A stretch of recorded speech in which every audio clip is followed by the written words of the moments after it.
Hello, everybody. Good morning. My name is Ted, aka Ted's Little Drink. I'll be your host today, and today we're here with Ashley Green from BC Illustrator. How are you? Hi, I'm good. How are you? Good. Yeah, this is your first time doing Adobe Live, right? It is. And we're glad to have you here. Yeah. So tell us a little bit about yourself, your work, and what we're going over today. Yeah, so I am an illustrator. I I like to draw with bold line work, playful colors, and so we're kind of going to be using that approach today to create an illustrated pattern. Nice. And then applying that to a business card. So basically, I want to create some branding for myself as an illustrator. So we're going to make a pattern that kind of represents me, what I do, who I am, and then applying that to a business card. Like showing your characters and then like your styles and everything. Exactly, yeah. A little bit about me, a little bit about the things around my studio, the tools that I use, and all that kind of stuff. Let's go. Yeah. Yeah. Okay, let's jump into it. So Perfect. we're doing. Oh, okay. So- Oh, you got your drawing tablet and the gloss. Yeah, so a little bit about the setup here. I have my MacBook paired with my iPad, and so basically we're going to be drawing directly into Illustrator. This is why I've got my glove on, because I'm going to be drawing onto the iPad, and I just want to make sure I don't put any extra marks on, so that's what the glove is doing here. Oh yeah, it happened to me sometime. Yeah, right? Let's say Okay, hi to so- chat. We got Robert, we got Cody, so you can also see the chat right there. Okay. We'll be interacting. So if they have any question, they'll be asking you. But I'll help you read it. So while you focus on drawing and going over, nah, I got you. Don't worry. Perfect. Yeah, feel free to ask any questions along the way, guys. So I have my rough sketch here, and what I'm going to do is just lower the opacity of this layer and lock it in. And then I'm going to use this layer as my guide to trace over with my vectors. So I am going to go in with the pencil tool. This is one of my favorites for drawing on the iPad. So let me just set up my lines here. Oh, that's so cool. So your iPad is remote screening on your laptop? Yeah, so it's synced with the laptop. Oh. So basically, I'm using the desktop version of Illustrator on the iPad. This is I my see. favorite hack. Okay, yeah, I was just curious. I was like, oh, okay. Is that everybody have a different workflow? So I'm always curious Exactly. about what are you doing there? Yeah. Yeah, so, okay, perfect. I'm just setting up my line thickness here. I've also got my Bluetooth keyboard just because this is going to give me extra control while I'm drawing with the iPad. Yes. Okay, so back to the pencil tool. Let's just go in. I'm going to start drawing and outlining.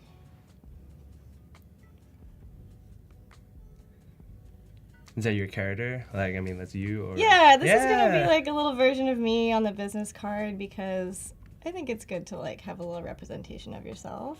I know, I was kind of want to design a character of my own or represent me, but I was Yeah. like, oh, it's kind of hard. I don't really draw too much. I use Photoshop, so I was just like, oh, if I take a photo of me, that doesn't look as cool as drawing character, a cuter version of myself, you know. Mm-hmm. All right, so I'm just kind of going in and drawing, but then sometimes there are anchor points that I don't really like. Yeah. So I'm just going to fine tune them a little bit. How do you fine tune the anchor point? Do you press a special short key or? Yeah, so I'm just going in with my mouse. I'm going to use the A key so then I can see all the anchor points. Some of them I'm going to delete because maybe there are too many. For the glasses shape here, I feel like it's a little bit too square. So I'm just going in and I'm going to make it a little bit more round to sort of match the other one. I don't think they have to match perfectly. I like to have my lines look like they were hand-drawn, so No, yeah, I don't little feel imperfections yeah, make it perfect. Yeah. exactly. I like the little imperfections. I feel like it makes it look like it was handmade, which it sort of is, even though I'm doing digital. Yeah, so just continuing with the line work here. This make me want to learn how to use Illustrator and Paint more, draw some line work. It's really fun. It's actually very satisfying. I feel like it's always looks so easy till I try it. I was like, oh god, this is hard. It's like, I don't know what's happening. All right, and then sometimes here I'm just kind of drawing a line that doesn't really work, and then I'll just delete it and redraw it. So do you usually like draw like a sketch like on the bottom and then you trace over after, or how do you usually come up with your workflow and concept? Yeah, that's a good question. So I usually like to have a sketch in place first before I bring anything into Illustrator. Yeah. And the way I did this sketch originally was in Fresco. Mm-hmm. So that's a really good drawing app where you can have like pencil-like brushes. So if you look at the layer, like it is kind of rough. It looks like it was drawn by pencil, but that is still digital. That's just a pencil brush that I'm using in Fresco. Nice. Shout out to Fresco. Yeah, we love Fresco. We love Fresco. Okay, and then I'm gonna add some little like rosy cheeks, and I'm just switching from the pencil tool that I've been using the whole time to the blob brush. Mm-hmm. And that's just gonna like let me paint in kind of like a shape here. I could go in with the shape tool and just like add a circle, but again, I like that kind of wobbly, slightly wonky. Like Little more imperfection. stylized, characterized, like, oh, it is like you're drawing line and stuff, like two perfect circle on there. Yeah. Exactly. There's nothing wrong with perfect circle, just different style that everyone preferred. Totally. Different approaches, right? Yeah.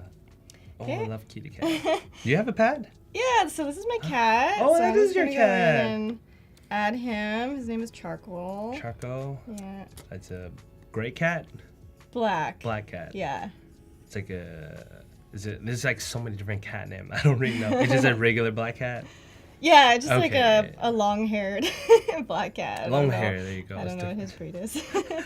Me either. I was just like, there's like Siberian cat, like the orange cat, the tubby, tuxedo. Do you have any pets? No. My brother has a Shiba, so it's Aw, a really Shiba. cute dog. She's like 14. She's so Really? old. She's a grandma. Oh, She's a Charcoal's princess. 19. Yeah. He's Charcoal's old. 19? He's an old guy. Yeah. Whoa. I know the reason come out with the study research, like something to do to help your cat live to like 30, but 30? yeah, but it's like some disease you can prevent having. But 19, that's so cool. It's like it's a wizard cat, guys. Yeah. If He you has add- like the beard and Yeah, everything. he'll give too. you a quest, you know. Here's all your quests for illustration, you know. Do you guys have pet? Chat. Yeah, does typing anyone have an coming in. old pet? Does anyone have an old or young pet, you know? Yeah, I don't have a pet myself because the schedule I operate is like kind of on my own. Mm. But I love going to like a coffee shop, just pet everyone's dog. So that's like Yeah. my favorite thing to do. I've seen so many dogs here in San Francisco. Yeah, it's a very like pet friendly city. I even see like people walk their cat. Really? Yeah, there is one guy in the city. He has a pet dog. He's a pretty famous. A I never dog? see him on the street, but I always see photo of him. Yeah, he has a pet dog. Oh, that's So he funny. walked the duck and the dog like around the street. So I'm hoping to catch him one day. I'll take a photo. Yeah. Back home, there's somebody that owns like a bunch of goats, and they just take the herd of Oh, goats goats, yeah. downtown sometimes. It's the most random thing, but it's so funny. Ooh. Okay, Well, you so drew so that- fast with it. Yeah, you just like while we're talking, just like boop. It was Oh. because I have my my sketch layer, so it makes Got it really it, easy got just it. to go in and Makes sense. yeah. So I'm just gonna group my little drawings while I have them here. Let's do the cherries next. Cherry. So do you have like a specific name for your style or like? That's a good question. I'm just curious. Yeah. Yeah. Like if I have to, let's say like if I watch this live, I'm just like, oh, I really like your style. Kind of want to like learn how you do it. Is there like a certain keyword I should look it up, or just like type your name? Yeah, I kind of describe it as like line drawings, kind of like doodly style. Doodly style, nice. It's very clean line, even though it's hand draw and then you have that style, but it's a very clean, just like simple lines. That's what I love about the vectors, is like when you're drawing with these vector brushes, you get that really clean, crisp line, which I love, but then you also get like those little handmade imperfections, like the little wobble in the line and that kind of thing. So it has this like clean look to it, but it's also got a little bit more personality than just like creating. I don't Has know. it always been easy to use the different version of illustration, like for like this year's version compared to like 5 years ago? Is it been like getting easier or faster on your work progress, or used to take longer to draw? Yeah, I think I've gotten a lot faster over the years for sure.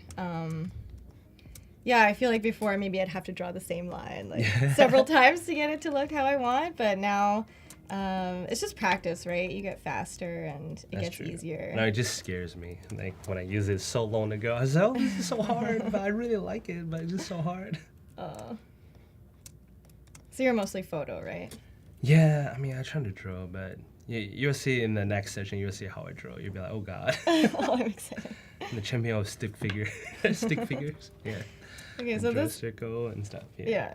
This line is a bit too wonky again, so again, I'm just gonna go in with the anchor points and kind of adjust them. Are you a coffee person or tea person? So this is actually gonna be a matcha.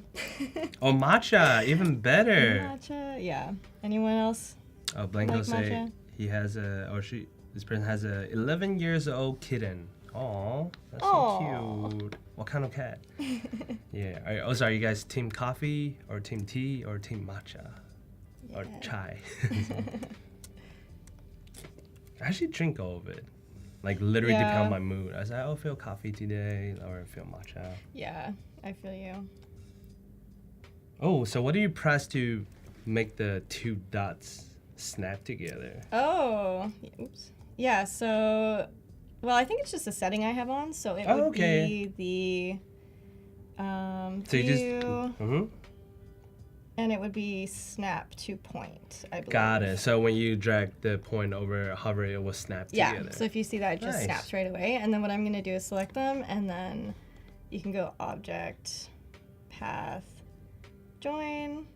Okay, so you still have to join the path together. Got it. Yeah, you still have to join it, but I mean, I didn't really have to join it there, but just for the sake of having all my lines connected. I'm just learning, We're just, oh yeah, how do you do that again? Ooh. Yeah, so just adding some little steam lines to the matcha. Yeah, again, so these are kind of things that represent me working in my studio. So I've got my cat, I've got my matcha.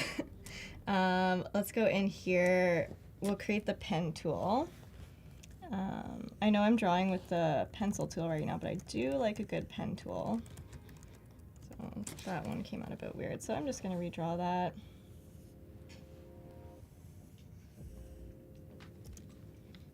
That looks a bit better, but I want to make these points a little bit sharper, so I'm just going to, what was that, Shift-C. Ooh. Shift-C, click, and that's going to remove like the roundness of that anchor point. So you press Shift-C.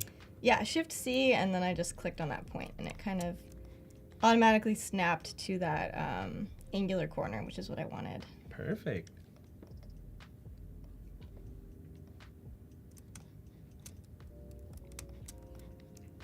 Do you ever use the pen tool? Haha, that is something that also scares me. I feel like I should probably learn, or at least trying to master pen tool in Photoshop. But, the selection tool has made things very easy lately, or remove backgrounds. I was like, I never need to learn how to use pen tool. Also, That's true, actually. I do enjoy like using brush, just pen over the edges, but sometimes I do think like, okay, maybe this weekend I'll learn how to use pen tool, and then, week after week, just never use pen tool. Do you guys use pen tool? Let me know. Sorry, I have a little congested nose, so I'm gonna blow my nose. Oh no. Hope that doesn't cut on the camera sound effect. But we're all good. We're back. Yeah, I feel like pen tool is like, because when I first started, I never got it into my workflow. But now I just feel like, a lot of people telling me like, this is like one of the best tools. You have to try to use it. I was like, okay, but every time I try to draw a line and trying to make a curve, and it just never want to listen to me. So I got like frustrated with it. I was like, okay, it's hard.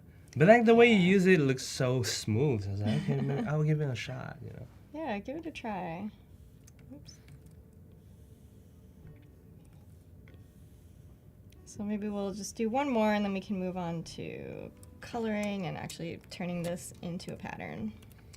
When it comes to like coloring, how do you determine like what color you want to use? Is it like your favorite color pattern that you always use, or like you kind of go with the vibe, or? Yeah, I think at this point I have a lot of colors that I like to go back to and reuse. Nice.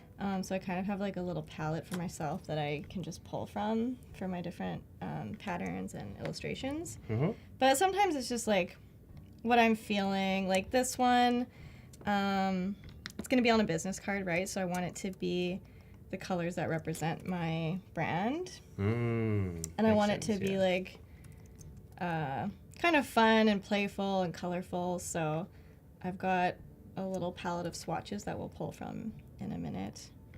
Do you print out your business card? Yeah. Nice. I like to have a physical business card for sure. So I went from physical to like a lot of people are using like the tapping with foam. Yeah. Then sometimes I have some clients that, oh, do you have a business card? I was like, oh no, I wish I have some with me, but I always forgot to bring it. So feels like it was always good to carry like some physical copy in your wallet or somewhere. That's so true. Because I like to put artwork on one side of mine, so even if they don't want to contact me, they can just keep my art. Right? Yeah. So like someone was like, oh, where's that artwork come from? I was like, oh, it's from this artist, you know. Yeah. So that's what we're gonna do here. So one side of the business card will be the pattern. Oh, perfect. So just like a little art piece side, and then the other side will have all the information. Nice. Do you guys have business card? Right. Okay. So I'll just group that. And then, yeah, okay, so we're going to move on to coloring. Just for the sake of time, I'll bring in some of these doodles I drew earlier. So got the... It's like all the elements that like represent us as an artist. Mm-hmm.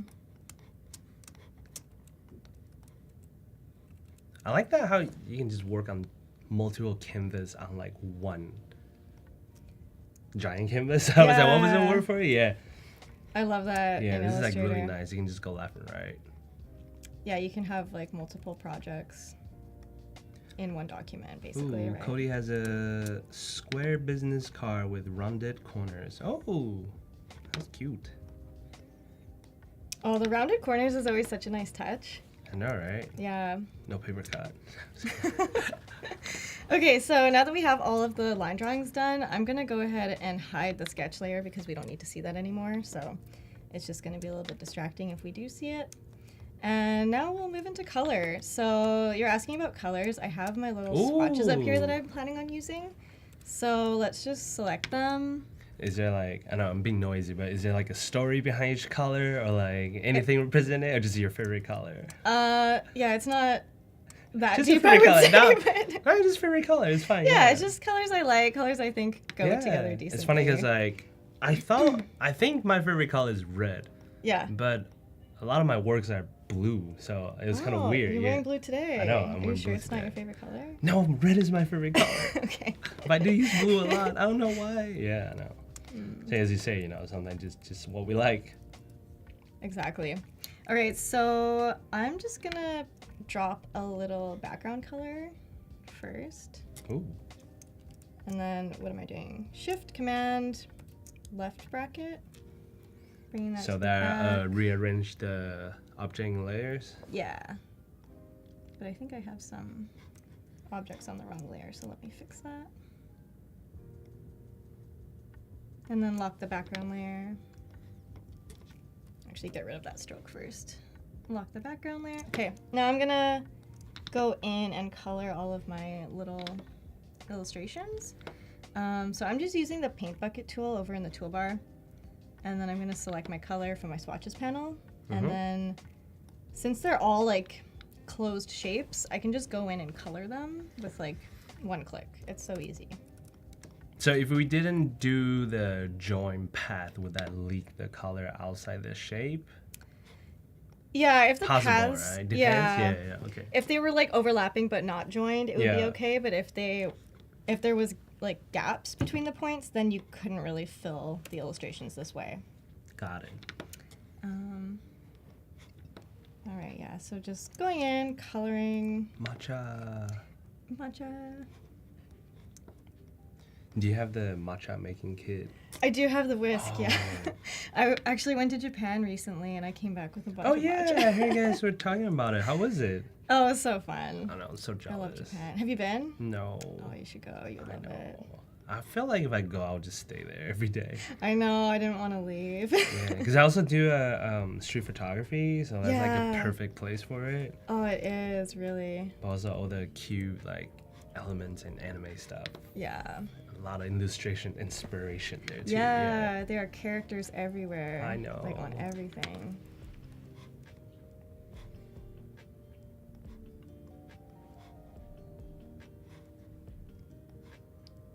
Coloring. What color is gonna be the flower? Yellow? White? Daisy? I'll do yellow in the middle, I think. Ah. I'm just guessing. Yeah, so just coloring. Yeah, we'll do white on the outside, and then we'll do yellow in the middle. And then Do you animate your work sometime too, or? yeah, I do sometimes. Yeah. Sometimes I just use Express. Yeah. Oh yeah. Yeah. That's great. It's pretty easy. Like you can just Team Express. yeah. You can just add like the automatic motions. Like you can make Yeah. things spin, you can make things pop in. So it makes it super easy. Like I don't know about you, but I'm not an After Effects person. Oh, I have a guy. Yeah. I just call him when I need help. I was like, hello, Mr. Animator. Yeah, it's I need help. yeah. I need a guy. Yeah. But I'm just gonna use Express in the meantime. I have like a collection of emergency contact that I can reach out to for work. It's like a very talented animator, 3D artist, After Effects, visual effect people be like, hey, it's me again. How have you been, you know? Nice. Listen, I need help. All right, so we've basically got all of our elements done for the pattern. So now Jolene let's... says, such an ash color palette. Woo. Nice. Oh, it's so cute. All right. I love Choco. Is that the cat's name? Charcoal, yeah. Charcoal. Charcoal. Choco the Okay. cat. Do you ever make like a So- book based on him? No, should I? Yeah. Like a kid's book? Choco's journey or diary or something. Like do things every day. Yeah. He doesn't do much. He's pretty lazy. but- That's perfect for children's book, you know. Yeah. Yeah, First true. page. He doesn't do much. He just chill there. The end. Exactly. You'd be surprised. I feel like people buy it just for that. Yeah, if it was cute, people would buy it. Yeah, I'll buy it. Be like, oh, cute. Okay, so now to actually make the repeating pattern, what I'm gonna do is Oh yeah, I forgot that's what we're doing. let's get back to the tutorial. Yeah. Okay, I'm gonna select everything, including the background. Then I'm gonna drag it into my swatches panel, and I just dropped it, and you can see that this little swatch appeared. So when you double click it, you're gonna open it into this Whoa. pattern tile tool. Yeah. And so we're getting like a preview of the pattern outside. So do you select the whole thing, group it, or you just select the whole thing and you can drag it to the swatch? Yeah, I didn't group it actually. So you can see that each element is still able to move around, and that's exactly what I want because I want to sort of fine tune the layout until I have like a seamless repeating pattern. Okay, so select the whole thing, click and drag to swatch, Exactly. and you double click it. Yeah, and then once it's in the swatches, you just double click it to open it up. Got it. I like to do it like away from the artboard, otherwise it kind of, I don't know. The artboard is just a little bit weird if you click it while you're on the artboard. And so I'm just gonna increase this opacity up to about 90 so we can see the repeating pattern a little bit better. And then what I'm gonna do is basically just like move my elements around until they repeat nicely. But the first thing I'll do is like if you look here, there's so much space Yeah. around the whole design. So what I want to do is click this button here. I guess it's just pattern tile tool. And then, oh wait, no, actually I'm going to size tile to art. I'm going to make sure that's selected. And then I'm just going to take my background layer and resize it. So I'm changing the size of my background, and it's like automatically bringing in the borders of the pattern to match that size. And that's going to bring everything a little bit closer together. And then I'll uncheck that so I can move the objects a little bit more freely. And then I'm going to change the tile type. So right now it's on grid, and you can see that everything is just like kind of in a grid layout here. You've got a 3x3 going on. But I want to offset that so that the pattern looks a little bit more natural. So if I go to brick by row, yeah, you can see like it's offset, and I think that works a little bit better for a rectangle layout, like for the business card. And so we'll just start moving things until they kind of fit together. So I don't want any gaps. I want everything like kind of all flowing together, if you know what I mean. Hey, I was curious what happened when you go over the edge. But it looks like it just repeat itself. Exactly. It's just gonna like overlap on the other side. Oh, that's cool. Okay. This is like a new feature they released like 2 years ago or a year ago. I actually don't know how long this feature's been around for. I've been using Maybe it 3 or 4, for a few years, but yeah, I actually used to do patterns in Photoshop though, and it was a lot clunkier. I remember doing pattern. That was like very difficult back in the day. Yeah, I feel like it's so easy now, like especially with this pattern tile tool. But there's like maybe 4 different ways you can make a pattern in Illustrator. Oh, that really? Makes it repeat. Oh, yeah, there's all these different tools now. It's crazy. So yeah, I just kind of have these gaps on the side, so let's just fit everything in a little bit better. Let's put charcoal everywhere. Yeah, where is he gonna go? And this part's pretty fun, actually. It's kind of like you're working with a puzzle and you're trying to get all the pieces to fit together. You're designing the pattern. Yeah. Okay, so now I'm gonna click the pattern tile tool button, and I just want to bring in the borders a little bit because there is too much space around some of the objects. And then we'll shut that off. Maybe we'll put charcoal up here. More charcoal.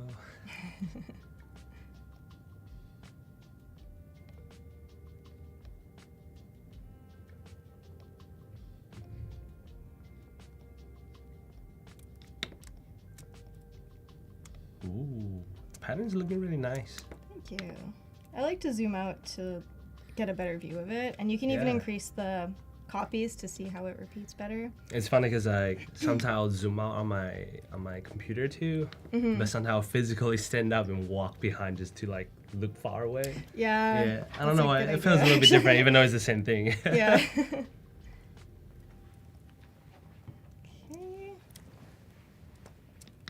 Maybe I'll put another sparkle over here because there's a weird gap.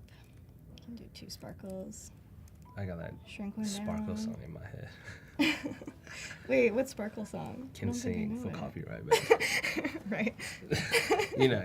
If you know, you know. I mean, you just went to Japan, so it's like star, sparkle. Okay. So I think that's looking pretty good. I don't see any huge gaps anymore. You fill out all the negative space in there. Yeah, exactly. And you're in the center, just like shining. Okay.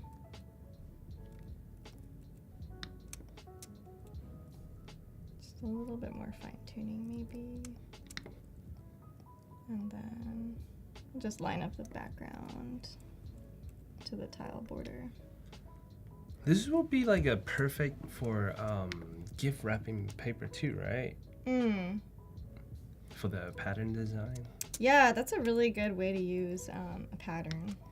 Gift wrap, wallpaper, fabric. Like a phone case. Yeah, phone Would you case wrap is your really car with fun. this? I don't know about that. Yeah, why not? It would look so cool. Etel is here. She came in to say hi. It's a Hi. Yeah. Aw, miss you.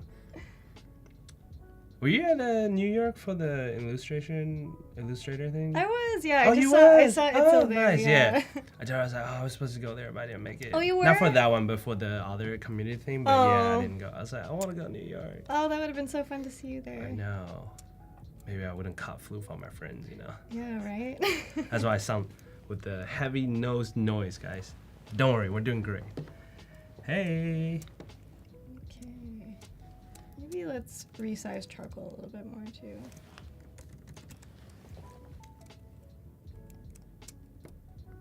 And then one thing I kind of like to do is select everything except the background. Command Option Shift D.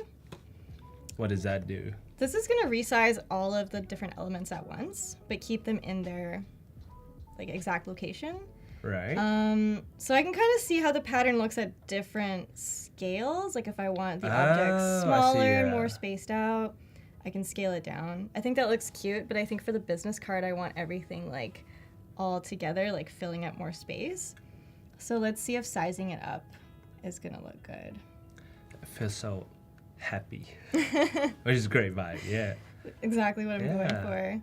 And so, yeah, I'm just gonna increase the size a little bit, and you can see that it's like filling up the gaps of the pattern a little bit more, which is nice.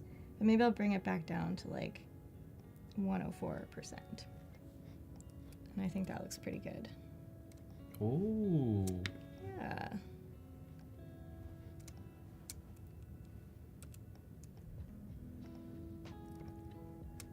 All right. So I'm just gonna double click outside of the pattern tile to exit, and my pattern is going to just be exactly in the swatches panel where it first popped up. So Sorry, I'm not looking. Where's it? Oh, I know it's so tiny, but it's up here in the swatches panel. Oh, okay. I see. So Tiny. when you first drag everything to the swatch, then you Mhm. create a swatch panel for it. So when you double click it, you're actually editing the pattern. Exactly. And so once you're done, so now you can drag it anywhere as your final design from it. Yes. So now that Got it's a it. swatch, we can actually apply it to any shape. So like if I wanted to create a star with this pattern, I can just go ahead and do that. Too. Yeah. That's cool. What's is like the most complex shape you can make? Sorry. Probably a star with like a million My points. ADHD is kicking in. It's like, whoa, what else can you do with that? You know. All right, so I'll just drag out a big swatch of this pattern here. And then to make the business card, we're actually gonna move on over to Adobe Express. Ooh, Express. Yeah, Express. But first, let's add the pattern and the assets to our library. Library. Do you guys use library? Do you use a lot of I library? love using library. Yeah, it's easy to bring it in to like different projects Yeah. with the Creative Cloud. So first, we'll just make a new library. We'll call it business card. Clever says the characters looks sweet and contented. Oh. It looks great. It just says so cute. Oh, thanks. Okay, so now we have a new library. Yeah. What we're gonna do is drag in the pattern swatch that we just kind of created here. And it takes a second to load, but now we can see it's already in the library. So fast. Yeah. Yeah. And then I'm just gonna drag in my other assets because we're also gonna use them on the business card, just on the other side. Oh. So I think we can drag them in all together, but I'm just gonna go one. I was gonna just ask to you, be can you sure. drag them as a group, You're or that right. would become like a group thing, you know?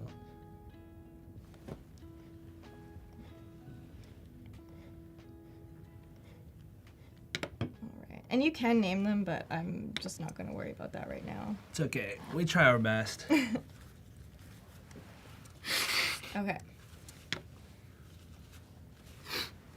So then I'm just gonna save my project because I realize I haven't saved it at all yet. Does it have autosave? I don't know if it's auto saving right now, actually. Totally save your project. Save your project, guys. It's okay. You can recreate it in 5 minutes, right? Yeah, now that I've already done it. Wait, but you already dragged it to your library, so technically they are online. True. Okay, so I just saved everything to the library, so Yeah, we're but always good. save your work, guys. Exactly. All right, so okay, I just opened Adobe Express. This is the home page. If we go to marketing, we can just find a business card here, and this is going to be sized to standard business card size. So what we'll do is let's design the back first, which is going to be the pattern on the business card. And all we have to do is go to your stuff, go to libraries, and then yeah, we can see business card has already been added and synced. And we've got our individual assets, and then we also have the pattern here. So I'll just select the pattern, and it's gonna pop up here. I don't like the scale of that, so I'm gonna bring it a lot bigger. Let me just zoom out to see it a bit better. And then we'll just scale it like this. I think I wanna have maybe myself in the center, and then everything else just kind of repeating around it. Yeah, what do you think about that? That was good. Cool. Easy, right? And I'm then just gonna next... steal that and change the hairstyle and be like, that's me, you know. I'm yeah, just we're kidding, both yeah. wearing glasses. I know, can make right? a version. I know. Yeah, should I draw you real quick? Can you? I could. That'd be so cool if you could. And it'll be so cool if you drop me the file after too. Okay, let's finish the business card I and know, then maybe right? I can I draw was like, you. oh, that would be really cool. Okay, we're gonna add another page to do the reverse of the business card, and all we'll do is just add page and then keep it the same size. Super easy. And then I'm gonna go into my brands here on the left, because I have all of my logos and my fonts and some other Smart. assets. And this just makes it really easy for like designing something really quick if I just need to chuck in my logo, if I need to make anything on brand. So we'll just start with my logo. Ooh, Brendan's in the chat. Hey! Do you know Brendan? Brendan. Oh. Wolfil? Sorry. Oh, I'm Is that not how you sure if say we've it? met yet. He's a really cool, cool photographer. Oh, cool. Based in New York. Awesome. That's correct. He did a lot of cool Adobe workshop too and photo walk. Oh, that's so fun. Yeah. I love photo walks. Penny says hello. Chat's popping. All right. So for the other side of the business card, let's add a color for the background. Yeah, if you're like a brand designer, have your brand identity like assets loaded already, just make it so easy when it comes to like designing any assets that works for your brand, because you can just use the color, the signatures, the logo, and everything, so you don't have to go look for your file somewhere on your computer, be like, where is my logo? Exactly. And then even with the fonts, like I'm just gonna see the fonts that I have here. Nice. Pull up this bold version, scale it down, and then I'll just write my name. Even though my name's in the logo, I think it's nice to just have my name as well. And then I'll put what I do. Yeah, so Illustrator. it's like an inside joke between my friends, but I have problem reading cursive sometimes, most of the time. But yeah, so it's good to have second options out there. So I was like, oh, okay, I can read that. Yeah, Yeah. exactly. And then, well, it's a business card, so we have to put some of our details. So let me just put my website, which is just my name. Yeah. And then let's put email. And then social. Do you have the same social for all your social media, or Pretty much, I think I Pretty was much able to then, get yeah. the same name on everything. So it's the best like, feeling? Just like, yeah. got it. I wasn't able to get my full name on anything though. Like there's a That's hard, realtor yeah. that has my name and like And I know. stuff like that. I'm the real Ashley. I know. Okay, and then I just want to make the letters a little bit tighter. And then back in my brands, I have some other assets. Like I have a little Instagram icon. Nice. I don't know why it's so big, but we'll just scale it down and then add it in front of my name here. What else do I have? Oh, I've also got TikTok. TikTok. Do you use a lot of TikTok? Yeah, I pretty much just post my same reels to TikTok because I might as well. Nice. What about you? Are you more on Instagram or TikTok? I post my work more on Instagram. Mm-hmm. I spend most of my free time on TikTok. I feel like Instagram's better for photos though, right? Yeah, and then for some video too. But yeah, TikTok is great. I actually found a lot of like local events and other things to do on TikTok. Yeah. Yeah, that's true. Sometimes even like some gallery expositions are, you know. Mm. Yeah, like when I arrived in San Francisco, I was looking up like restaurants and like Yeah. best things to do on TikTok, and know. I was getting a lot of good ideas. It's like, oh, what do you got here? Mm-hmm. Penny said, didn't know you can make business card in Express. Yeah, Express has so Yeah. much template to use. Yeah. I actually love using Express, which on my session I also show some of the stuff I'm gonna do with it. But they have so much template that helps me Yeah, just like to pick. if you just go down the side here and you click on templates, you can see so many options, and you can type in different ideas like cute cafe, for example, and then you'll get like all these business cards that you can just use as a template, add in your own name and your information and all of that, and then you're basically ready to print. Like it's so Yeah. simple. But if you want to do something more custom too, you have quite a lot of flexibility to bring in all of your own branding and customize the designs in any way that you want.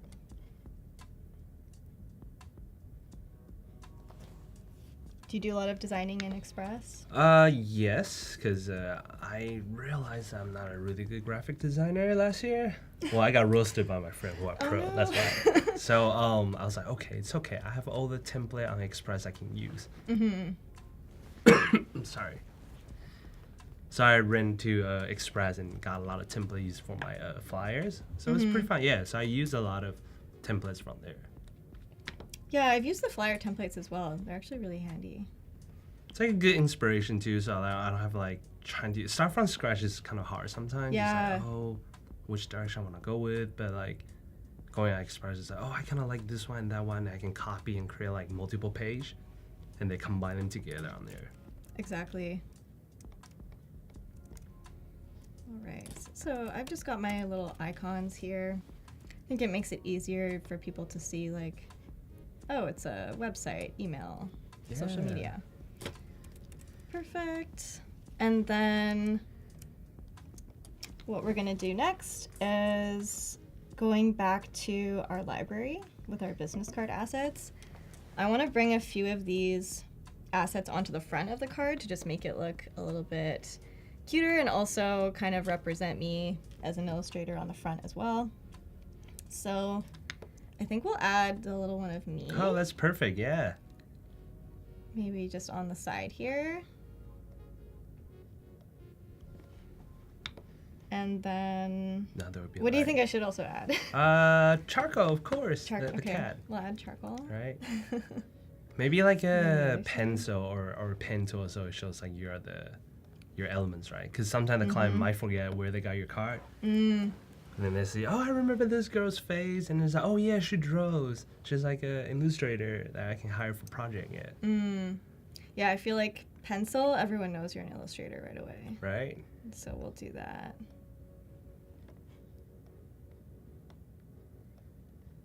Maybe move the logo down a little bit.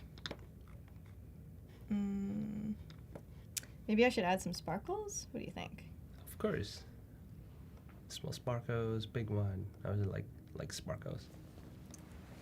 I know, I always love adding sparkles to things. They're cute. They are. Maybe something like that. Maybe one more.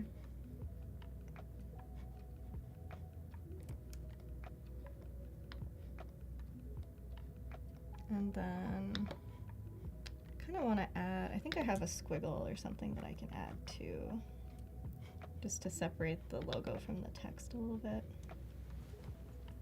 He said always better with sparkles. I agree. Yes. I agree.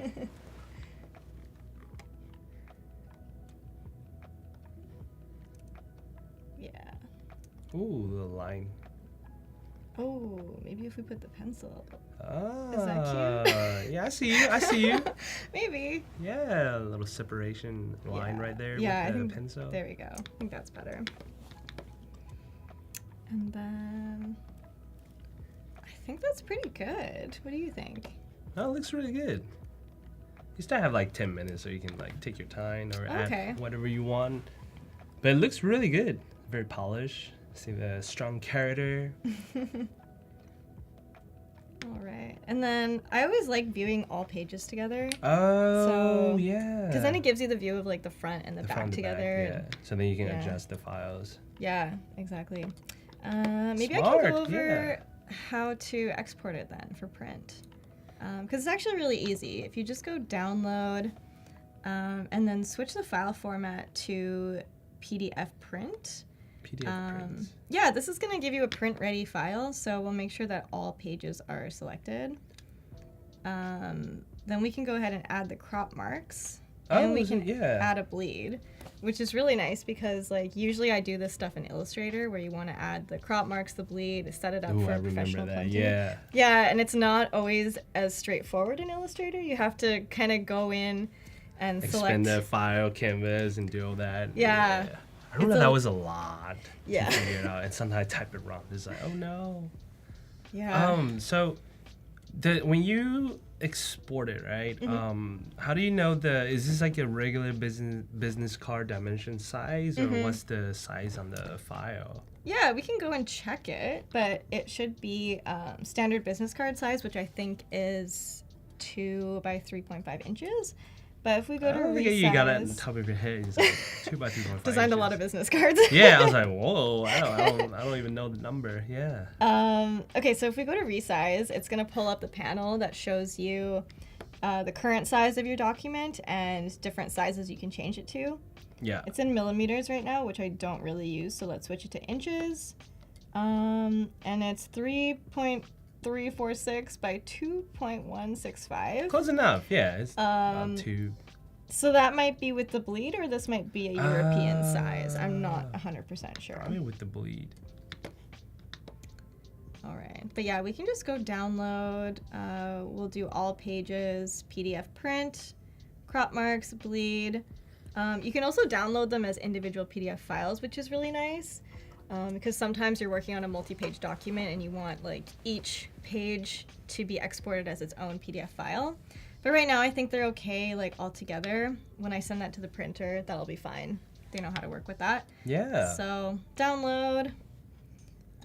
Usually takes a few seconds. Pretty quick. They should have the elevator music when it's downloading. Yeah. You know, dun, dun, dun, dun.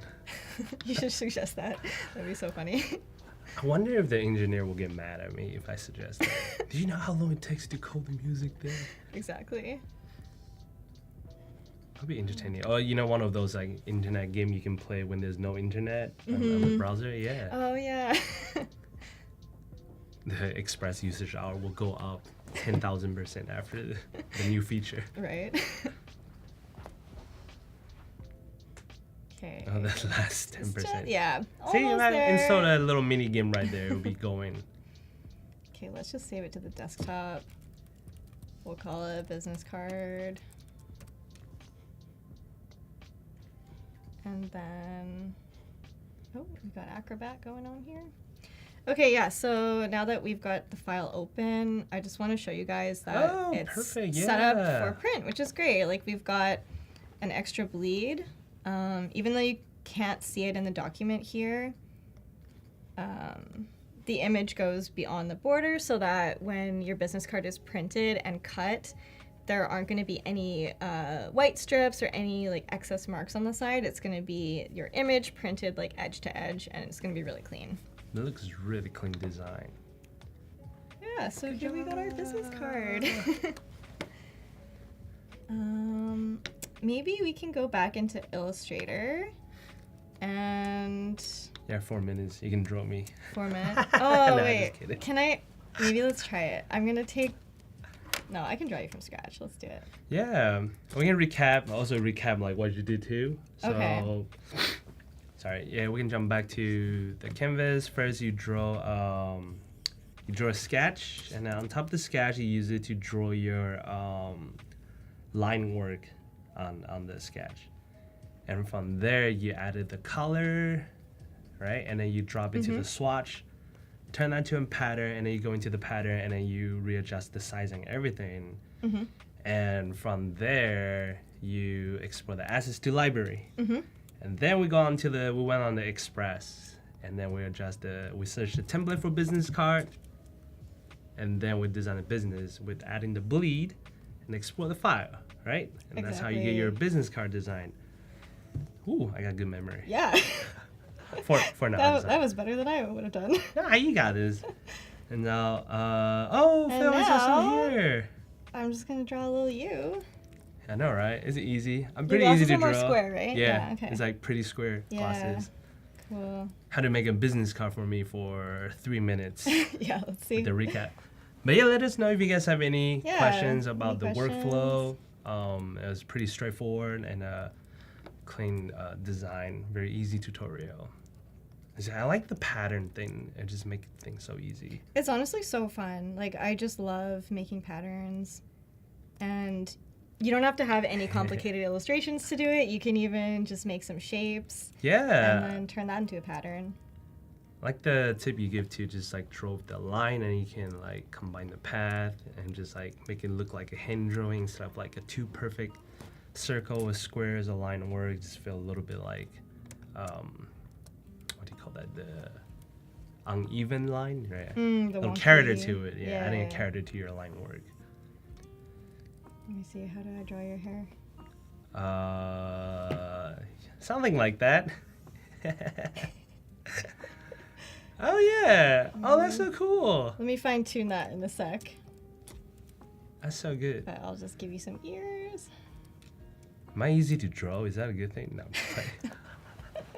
No, you're just really good. I'm just like drawing you the same way I drew me. Oh, you probably have 30 seconds. Oh no. You got this. Okay. Can we finish? Yes, you can. Oh, Phil came in, say hi. Yay. Okay, almost. You got it.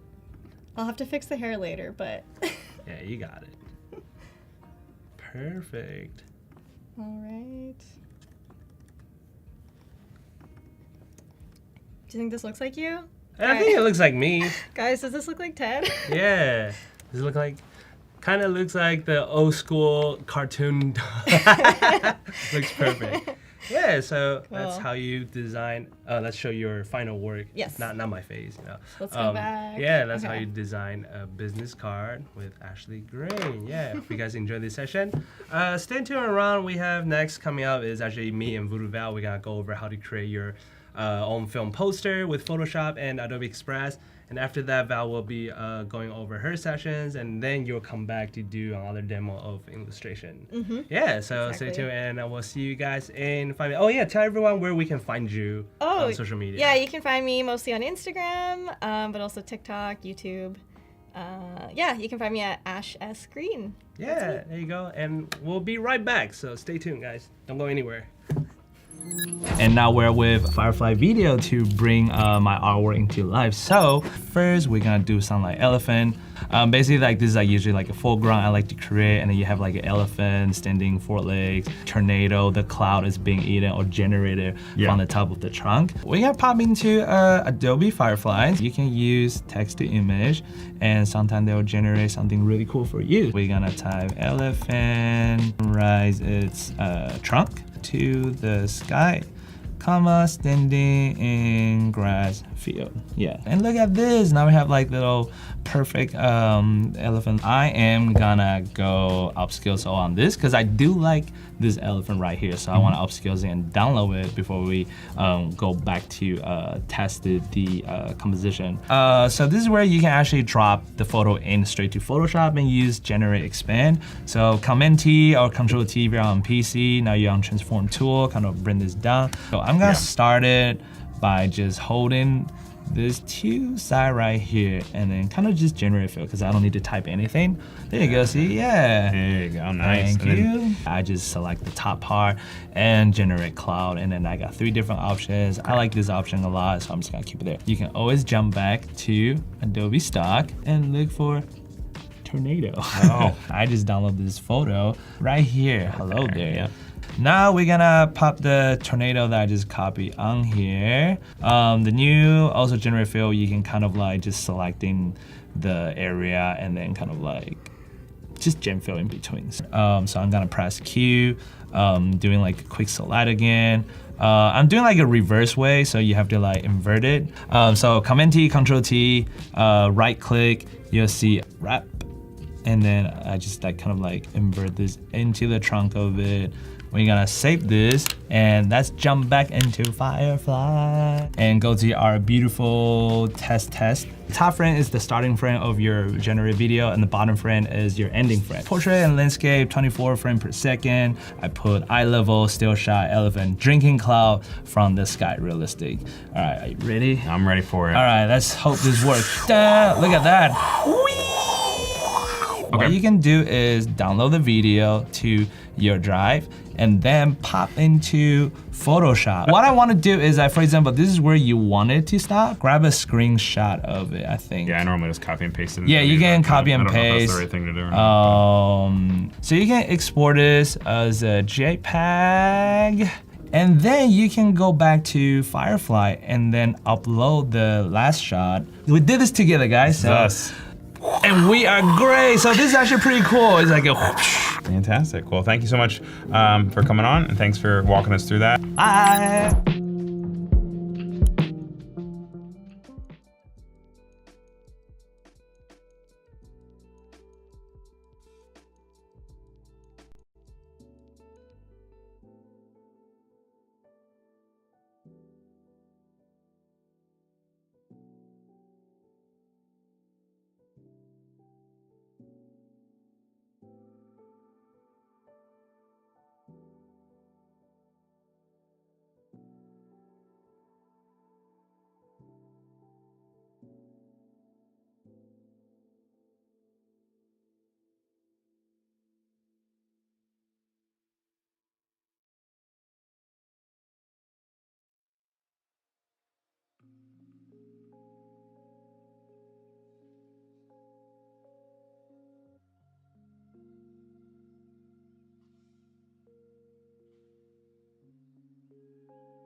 Hello everybody, and welcome back to Adobe Live. My name is Voodoo Val, and I have the wonderful pleasure of hosting my good friend Ted today. Ted, how are you doing? Good, how are you? Always happy to see you in studio. We're going on a trip, you know? Yes.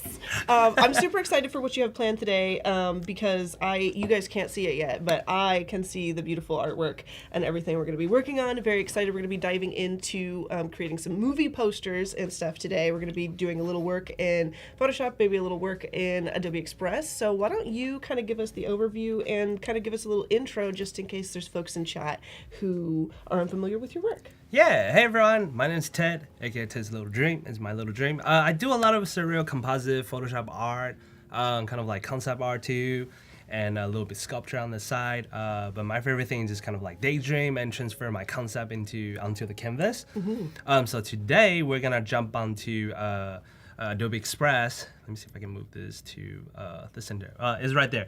But I'm gonna teach you guys how to make your own movie poster and also make it move with the help of Firefly. I love it. And all these assets is like free to use, so it's gonna be on Adobe Stock on the free sessions, so everyone can download it. But if you also join the Adobe Live Discord under the Bending Reality tab, if the mock can type the link on there, you can download this file for free to play with it too.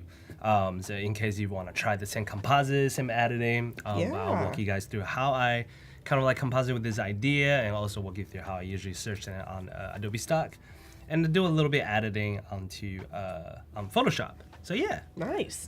I'm very excited. Yeah, guys, definitely head over to the Discord. It's a great place to be. And there's a lot of awesome resources and fun friends to hang out with on there. But yeah, grab that file and work along with us today. Yeah. Let Ted inspire you. Also, I will need a movie title for end of the stream for this poster. So if you have a name, type in the chat or think about it. But it's gonna be like a main character with a giant sword. You know? Yeah, let us know if you guys have any ideas. Yeah, so we're gonna jump into Photoshop. Usually what I like to do is just create a new file. The dimension I love to use is 60 inch by 20 inch. It's a 4:5 ratio. 300 DPI, so everything's sharp. You can just create it vertical. I feel like I've been stuck into this canvas size, so I feel like I should do like 16 by 9 sometimes, like horizontal, like a movie. But you know, for Instagram purpose, since we're on our phone most of the time, this is probably one of the easiest way to create a composite. Yeah. And then we're gonna jump into, I have all this file preloaded, but that will be, what was it? Not challenging? No. But of course, I'll show you guys how to get it, right? So if you go to stock.adobe.com, there's these free sessions that you can find stuff to use for free. You can always, that was this random thing I searched for. So I'll be looking for a desert to create our main character. So usually when I kind of create my artwork, I try to like think about like, oh, where do I want to daydream or escape my reality to today? So I like using combine of like two different elements that feel a little bit contrasting. So sometimes either sand or like oceans or like mountains or somewhere I haven't physically been to or imaginary been to for a while. And talk about this in my some like composition too, like something I love to do is have my ruler ready. This is like Control R.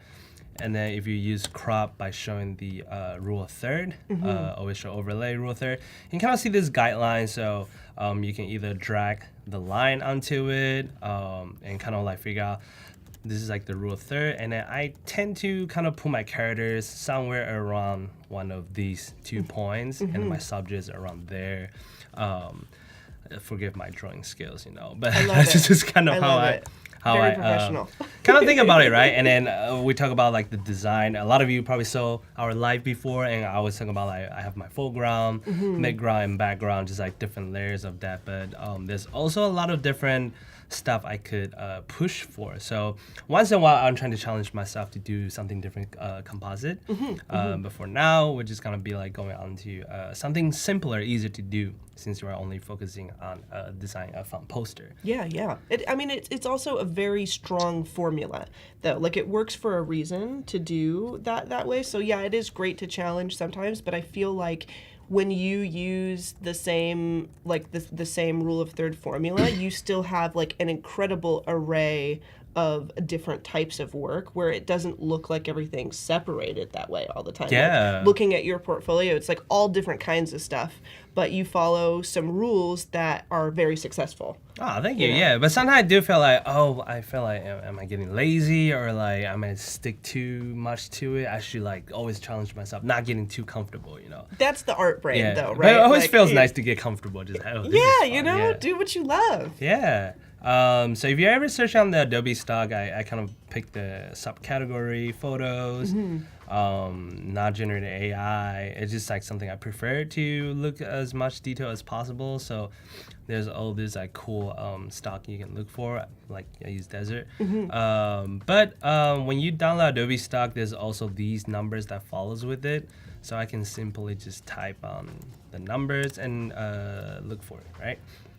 And this is free, so this is like not costing you credits or anything, so it's free for everyone to use. The Adobe Stock free section is really incredible. Yeah. And I hang out there a lot. Oh, I do too. So I'm like purposely looking for like something to use. So we're gonna squeeze this window here. Akil in chat says, I look like Princess Leia. Thank you. Hey, Thank we you. can put I was Princess going Leia for into our little Firefly. buns today, trying to be fancy. Also, welcome to everybody in the chat. I see we have Brandon. Welcome in. Yay. Hello. Welcome. Anim Torres. I hope I'm saying that right. Welcome in, Anim Torres. Cody Bear, of course, Cody Bear. as our mod. I see Annika is hanging out with us today, as well as Bree and Robert. Thank you guys so much for hanging out. And yeah, I have my D&D dice on my glasses chain. Oh, that's what it is. Yeah, they're like Okay. Tell me more about D&D. I don't have any friends I know that plays D&D. Well, you do, but I don't. I need someone to teach me, or like, how do I get into D&D, and how do I add a character to my? It's basically the tabletop version of your art philosophy. It really is. It is like, kind of unleashing your imagination and going wherever you want to go and doing whatever you want to do, except you're doing it with a group of friends. You're solving maybe you're solving a mystery, whatever it is that you're doing. And it's kind of incredible. I feel like you would actually really like D&D. I might spend too much time on it. Okay, cool. Yeah, so one of these days I gotta get into it. I'll bring you into a campaign one of these days. That's what I'll do. Okay, so while we don't have time to play the long D&D, we have our mini D&D right here. We have a mini D&D where we get into our characters and create a background design, everything. So it comes to usually I like to kind of separate the background or kind of trying to figure out a different way to fill up this space, right? There's certain different way you can do. One, you can just simply select the area and then click generative fill. If you don't see this toolbar, is under window, under the contextual taskbar. I think my head is blocking. Oh, your head is Maybe blocking. you can bring the taskbar above us just for a moment. Yeah, so basically you will see this bar right here. Yeah, there we go. Yeah, there you go. So you can just use M or press this rectangular selection tool, select the extra layer. I always select the overlapping too. You can type generate fill and then just leave it blank and see what it will create for you. It should be able to generate something really smooth. You can also add like clouds, sandstorm, or anything you want. I enjoy controlling everything, so I'm just kind of like go with the flow. So you can like generate different gradients. That's actually great. Similar like that. Yeah. So that's one way to do it. The other way I like to do it, the old school, not old school, I guess it's old school. Yeah, I think we are old school, but old school is cool these days. Old school is hip, I think. I guess. No, we have to wait for another 10 years for it to become cool. Yeah, that's true. Basically, I press W. I use a magic wand or selection tool. I click on the sky, kind of drag around it, and press Q so it shows like the area I selected. Oh. See, I don't do that, but that's a great thing. tip to press Q so that you can see what you just selected really easily. Yeah, and then so I'll create like a layer mask, right? And then you can invert it. This is one way to do it, but if you want to bring that back, sometimes I also do is I hold shift and click, just hide the mask again. I create a new layer right here. Let's just call this sky. Bree says we're retro. Retro, I like that. I like that a lot better. So I'm using a bucket tool and hold options to sample the color. Press X, so I have two different color. But basically, I'm trying to do is do the gradient tool. Okay. Actually, I need to change the color on there. It's fine. I'll just drag it on here real quick, and then we can click these two dots. You see these dots? Let me hide this. It's showing the black and white. So you use new gradients. The new gradients, yeah. And then we can just simply sample the color by kind of like how the sky works. I like that. Oh wait, I did not linear. Sorry, did I add a third point? Yeah. You might have. Sometimes I click by accident and add a third point. There you go. 2 points. So when we put the layer mask back, you kind of have this like gradient. Sky layer back on there, and then you can also just change it to like maybe it's a little bit brighter on the foreground, close into that color, and then it's a little bit darker in the further up skies. Right? You can add however you want. Love it. Oh, that's a little bit heavy. And so if it's too heavy, just click on it and just reduce a little bit. And if you're afraid like, oh, the texture doesn't match, so if you zoom in really close, we're at like less than 1 inch, right? You can see the texture is different. What you could do is just either convert it to a smart object or rasterize the layers. And just go on filter and noise, add some noise. Probably do like a 3% or something. So when you zoom in, now you have a similar Gotcha. kind of Yeah. textures on there. You can also just lower. It just kind of give that gradient on the top. You know? Yeah. Yeah. You can also do it overall on the top after, but you can always go back and change your sky gradient to something. I want less contrasty. There you I like go. the way that you work, where like all of these things are different moving pieces, right? But you work in such a way that like as you're putting the composition together, you really can go and very easily tweak various things too. So you're not like kind of I used to work this is great. I used to work like pretty destructively. You Yeah. know, where I would like make something be like, oh, this is good. I'm not gonna want to change that, and then I would, you know, merge stuff together or whatever, but like you work very non-destructively and you always have the ability to come and alter any part of your piece. And I think that that's a really great rule of thumb, and great to observe for anybody who is not like using smart objects, using the masks, using all these things, because you haven't damaged anything that you've worked with. Oh, you thank know. you. Yeah. Very, very smart and organized way to work. So yeah, it's like a way. I feel like I forgot what I was doing because either back in college, my first class, my professor told me to do that, or in my first office job, they were just like, oh, do like non-constructive, so like you can always go back and like add it Yeah, in, change Because it. like, if you need something else, you change it, and you need to go back. It's like, oh god, like you Yeah. might have to redo the whole thing. Yeah, what you you merge a never want to layer. do is get to the end of your project and then your client asks you for a tweak. That means you have to go back in time, basically, and you have to recreate some of your assets rather than just toggle off I know, right? You're like, something. no. Trust me, you will thank yourself later. Okay, and now we're gonna add a main character to our desert thing, which is kind of funny. I just realized that in my poster I kind of replaced the whole sky. So, but I'm showing you guys if you want to just have something there while you're working on stuff. Yeah. So while we are looking for our female character, usually I kind of use like a red cloak. Is that how you say it? Cloak? Cloak. Yeah. Yeah, kind of like looking for like a main character for our composite. But a lot of time, like it's kind of hard to find something I want. You know, this will Yeah. actually be kind of funny to put on there. He's just flying through the clouds. Yeah, but it doesn't really fit like the theme. This one could be close, but I don't like the pose. This one is actually really close to something I usually like, but. Because it lighting's kind of slightly tells a story different, on yeah. its own, right? Like she's definitely on a mission. Yeah. You know. So if we can't find anything, we can always jump into Firefly, and then we can go to like text to image, or just right here, click that to image, and then we're gonna type the prompt that I already wrote. So there you go. I just Girl want to wearing get flowy the. long- I'll type it again that's here. good. Girl wearing a flowy, long red flowy's- cloak with hood facing away, standing desert. Here, we're gonna just take these away, and I'll show you why I have that full prompt. So we're gonna type Okay. generate. Landscape, vertical doesn't really matter, but I kind of use portrait. It just helps. Click photo, and then themes changing to hyper realistic.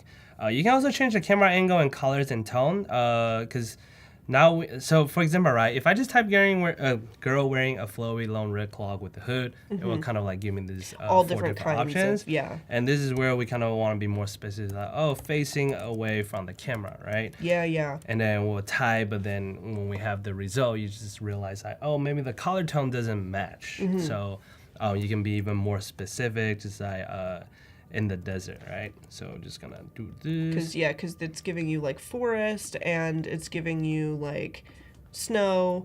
It's giving Red Riding Hood is what it's giving, Yeah. but you need like desert wanderer. Something kind of with that. Yeah. So let's see what it gives to us. Yeah. So this is getting like closer to thing. I wonder if we can change lighting. Studio light, backlighting, dramatic lighting. Let's try golden hour. I don't know.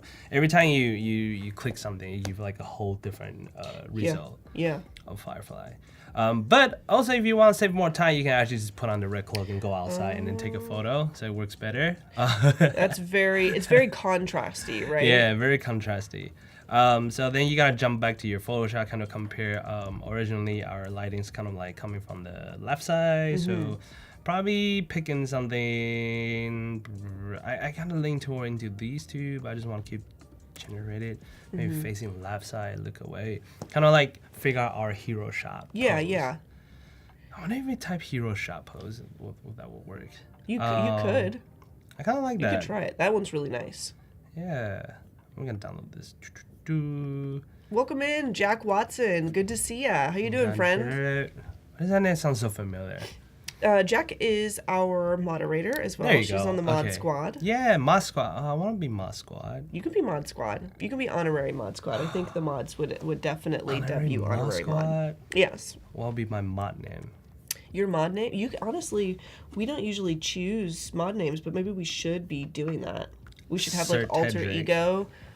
Sir Ted. I go to Renison Fair. Okay, so Do I you? feel like I need. Yeah. And you don't play Dungeons and Dragons. You go to I Ren have Fair, friend- but there's no. Okay, D&D. I had to kidnap my friends to Ren Fair. Okay, I didn't kidnap okay. them, but I forced them to go. Oh, I didn't Next force them. I time you bought their call me ticket, for yeah. Ren Fair, and There I you will go. bring all of the D&D stuff. Perfect. You could grab any stranger at Ren Fair and be like, "Teach me D&D," and they would already have what they need. I feel like I would spend a whole day there. You would. You would. Okay, so it's a 3 photo we downloaded. I mean, we downloaded these two, and then this is the one I had before. But want to see this one need to be flipped around because the sound is from the left side. Here I'm gonna hide these. The coolest thing about this toolbar, remove background, just make things so fast right now. That's crazy. Yeah, It's one click. It's so crazy because Look at the hair and everything. I have come from like trying to lasso around the hair, trying to mask around random things, and being able to do remove background or just to like auto mask whatever it thinks is the background is kind of a life changer for me. From the days of spending 4 to 6 hours trying to make the perfect selection of a highly detailed photo. Okay, so I just did one with remove background and one with select object just to see the two difference while you were explaining the detail. So I used the right one is the remove background, the left one is a select subject. So it's pretty similar on the hair. Pretty similar. I just wanted to see if the sand part is a little bit slightly different, but it seems like it's pretty similar, almost identical, even it's 2 different methods. Yeah, they did it kind of the same. But yeah, But that's okay because it's a mask, so yeah, it's you just can just easy. mask You it can out. like pin it over. Penny Doodles goes to Ren Fair in Pennsylvania. Awesome. Let's Cody go. says, a mod name? Do we get one of those? We can. We can make it real. We can We'll have make it happen. Yeah. Hope everyone is doing great this morning. This is from It's Kane. Only going to be here for a few minutes. Alrighty. Well, thank you for joining us. Thank you for popping in. I hope you have a good time today at the movies. I roll the dice, and now I can trap you here forever watching us going live. Is that how it works? Is that how D&D works? You could feasibly do something like that. Yeah. How much dice power do I need to roll? You would have to roll for perception to What does that probably mean? figure that out. Like 3, 6, or I feel like we will go down a rabbit hole. Okay, never I mind. feel like we will turn this into a completely different kind of stream. Okay. Now we have 3 little red person. Which It's a cult. silhouette do you guys like better? I'm really liking the far right.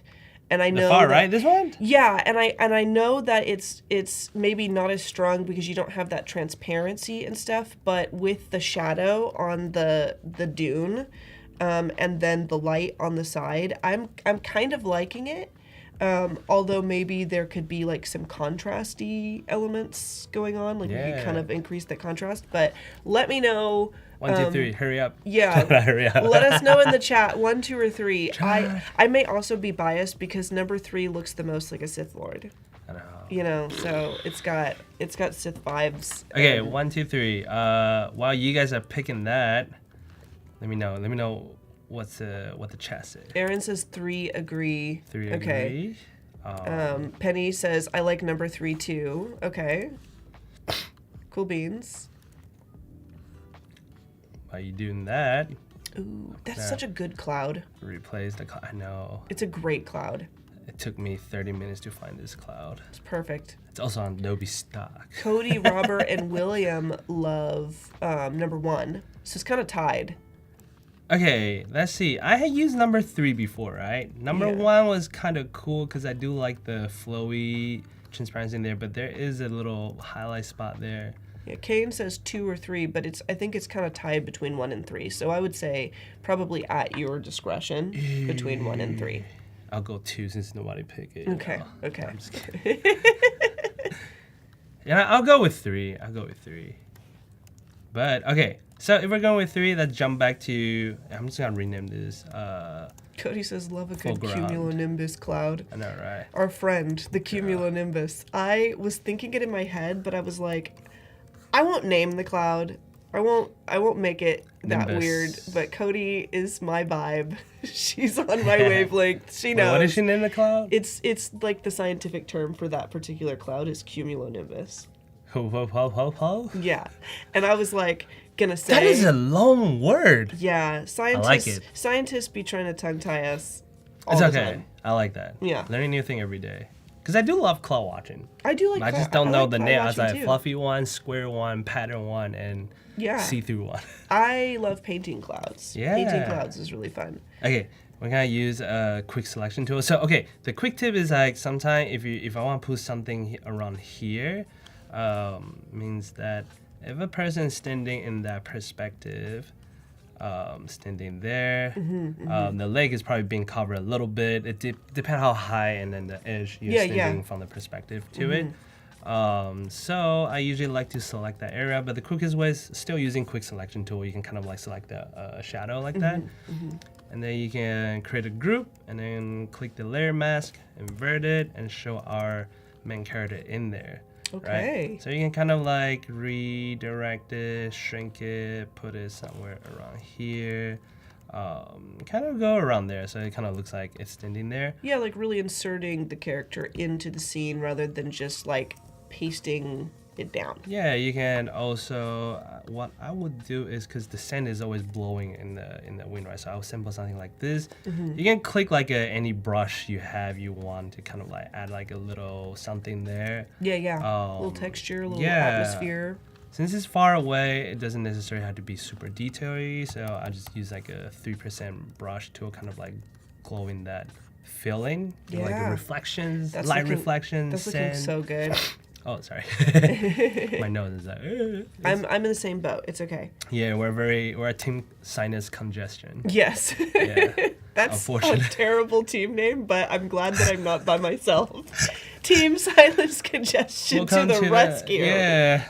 For team sinus congestion, we will help you fix any design Yes. questions you have while we struggle. Yes. We will struggle through it, but it'll be good work. It'll Okay, be great so work. I kind of draw my character right there. Let's see how far away I am from rule of third.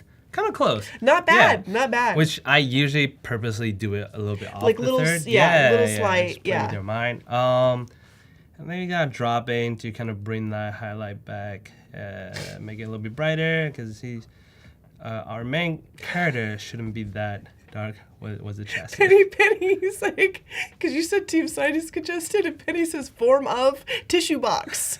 Bring it in the I think that's Voltron quotes. It's a Voltron quote. Or Wonder Twin. No, Yeah. Wonder Twins. I want like a Pokemon quote. I know, right? Going for Wonder Twins. I know exactly what you're talking about. Pain.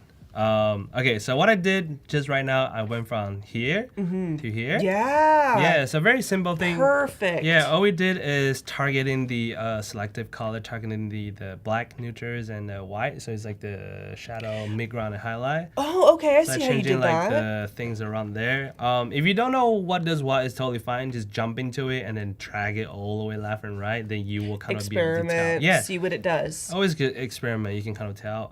I could add a little bit red into it too. The same with the black, the shadow, right? You can bring all the way up or all the way down. Yeah. So I did a little adjustment right there, and then I did at the color adjustment too, also right here. If yours doesn't look like this, it's probably because you have the new icon modern view, so it looks like this, which just tell okay. you what everything does. But since we're retro old school, Yes. I like the classic view because I already know what Stylishly everything retro, is. old school. Stylish, Yes. retro, old school. Very cool. I already know what everything is. Sometimes I still forget though. But this color balance, right, is the same thing. You're targeting mid-tone highlights and shadow. So if you don't know what it does, don't matter. You can still try to figure out. See, play. add a little bit more red to the shadow. Also, I looks even really like good. that. Yeah, you know? actually, I do kind of like that. So I'm gonna add Like a a little little more bit red tone, because it kind of blends it. It takes it from that orange of the sand and like Yes. really makes it distinct. I think that's like the cool. I was like imagining what it might look like if you edited it to not be so black, and it's Yeah. better than I imagined. And then, and if it's still too dark, you throw in the classic a little bit brightness and contrast. So go from here to there in 3 simple layers. Things you can do with Photoshop, right? Love it. So now we got nice orange, we got yellow, red, and blue. I feel like in the desert, the blue is either like super bright type of blue like this, or a little bit muted. Yeah. Muted blue. I just desaturate a little bit like And that. I think that orange and blue is always a great combo. Like it's always gonna work well Yeah. together. Bring a So little, depending how the contrast, you can go less contrasty, super contrasty, or like, we're just gonna kind of go with that. Okay, what am I doing again? Got it. Sorry, got distracted. I'm the same way. I'm the same way. Sorry, This is oh just my how God. it works. Okay, then we're gonna do the same thing, but now we are, let's see, I'm gonna color code it to help you guys look better. This is the girl. Okay. This is the foreground, so we're gonna color code it as orange or yellow. Our sky is blue, so we're gonna use team blue. Sky. Haha. So what I'm gonna do is that using the same thing, selecting the layer. I can also try using magic wand or remove background. I wanna see if I can use remove background. Okay, that's too sensitive, right? It Yeah. removed too much. So the same thing, we're just gonna do magic wand, pressing Q, kind of see, oops, sorry. Gotta get that corner right there. So we have this edge Honestly, right that's there. pretty good. Yeah. That's pretty good. That's a pretty good selection. And we can add a little feather into Yeah. I think a little bit reverse. I'm gonna leave it like this right now. Okay. But I'm gonna duplicate it because I don't want the, what do you call that? Okay, I'm gonna rearrange these right here. Put this there. Wait, that should be there. Aha! Okay, so basically what I did is that instead of using the hue saturation, only targeting this original cloud layers, which now has a mask on it, I create a duplicate cloud layer. So, basically what I'm saying is that I'm too lazy to change this to blue. Yeah. So I just duplicate this on the but that's bottom and okay. the top. Yeah. So now I also muted the whole group. So it's a bigger group right here. So anything I add in between here, it will be able to hide it behind the cloud. And I think see? that you can do things that are efficiently lazy, right? Yeah. Like it doesn't necessarily mean it's lazy if you've created like a really great shortcut for yourself and it's working. Yeah, because this You is where know? our sword is gonna be, right? Yes. The only downside thing is that I do have to deal with that softer layers in a bit, but I'll worry. That's for the future Ted you have a headache with, you know? Yes. Not the current Ted. Which in looks about like- 10 minutes, I'll be like, oh, I shouldn't do that. This looks like the video game Journey. That's Yes, what could. yes, yes, and yes. I I was love thinking that that, video but I game so couldn't much. remember what the game was called. But yes, it's definitely giving Journey vibes, and I love it. Yeah, I love Journey. Have you played that game? I have played it, yeah, Best game ever. It's 30 minutes long, and it was but it's awesome. beautiful, visually beautiful, and everything. Yes. Oh, sorry, my nose. What's our quote again for team congestion? Yeah, team nasal congestion, Yeah, there you go. form of tissue box. Yes. Okay. Also, we are about halfway through our stream. Yeah. Just to give you kind of an update. Looking for a So sword. far, yeah, we're gonna look for a sword real quick. But so far, we have kind of made it through our illustration a little bit. We have Creative Pro workflow from client brief to scheduled post with me and Ashley right after this. We're going to come back with Ted and Ashley after that. And then I believe we have another education stream afterwards. Magic of Creativity, Adobe Express for Education. Yes, indeed. So definitely stick around. It's going to be a day of creativity, also including Adobe Express. Loving the swords. Loving the swords. Sword. How many sword do you have? I don't have swords. I have lightsabers. I have kendo sticks. Like I have like practice swords, Lightsaber. but I have like 5 lightsabers. Ooh, And 5? I have a dark Never mind. saber. I have Luke's saber. I have Kylo's saber. I have Vader's saber. And I went to Galaxy's Edge for the first time finally, and I jealous built at my home. own. I built myself a purple Sith lightsaber. Okay, that's pretty So, cool. yeah.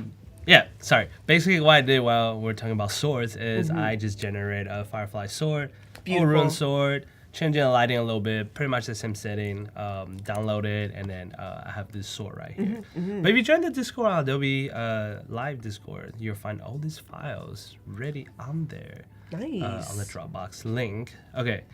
And then all I did was click remove background, and then it generated that. In case you guys wasn't paying attention, Pretty clean. we can just do it again by one click. Ooh. So fast. It's actually so fast. It's kind of wow. Anyway, but yeah. So I only have dual lightsaber. They're not legacy Dual one. lightsaber? Yeah, What but color is it? they're 36 colors. So What color did you? Well, it can be any color, or what color did you choose? red.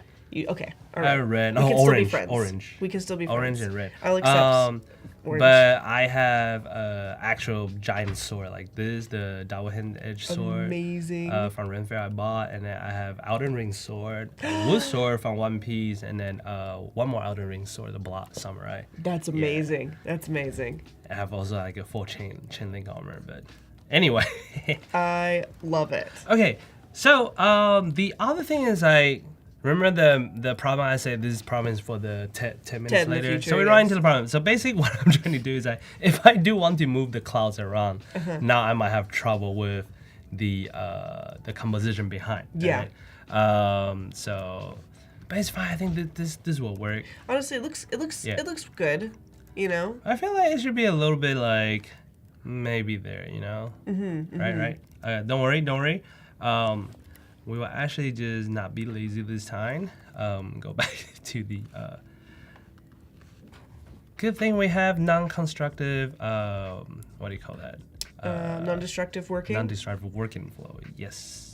Future Ted's problem. Yeah. I know. Here it is Future on the tense horizon. problem. Yeah. So shocking. I set But myself up. I do that all the time too, where I'm like, that's good. It's good enough for now. This will be Val's problem. I know. And but whenever I do it, I always think this will be Val's problem later in the future, some undetermined time. But Future really, comes it's back. 15 minutes from now. Okay, so the reason why I'm using this gradient like this is because the sky, when you look at like far in the horizon, is a little bit Yeah. like white, faded away. So it just has that glare. Oh, I love that blue. I could probably even drag it a little bit lower. Let's do that.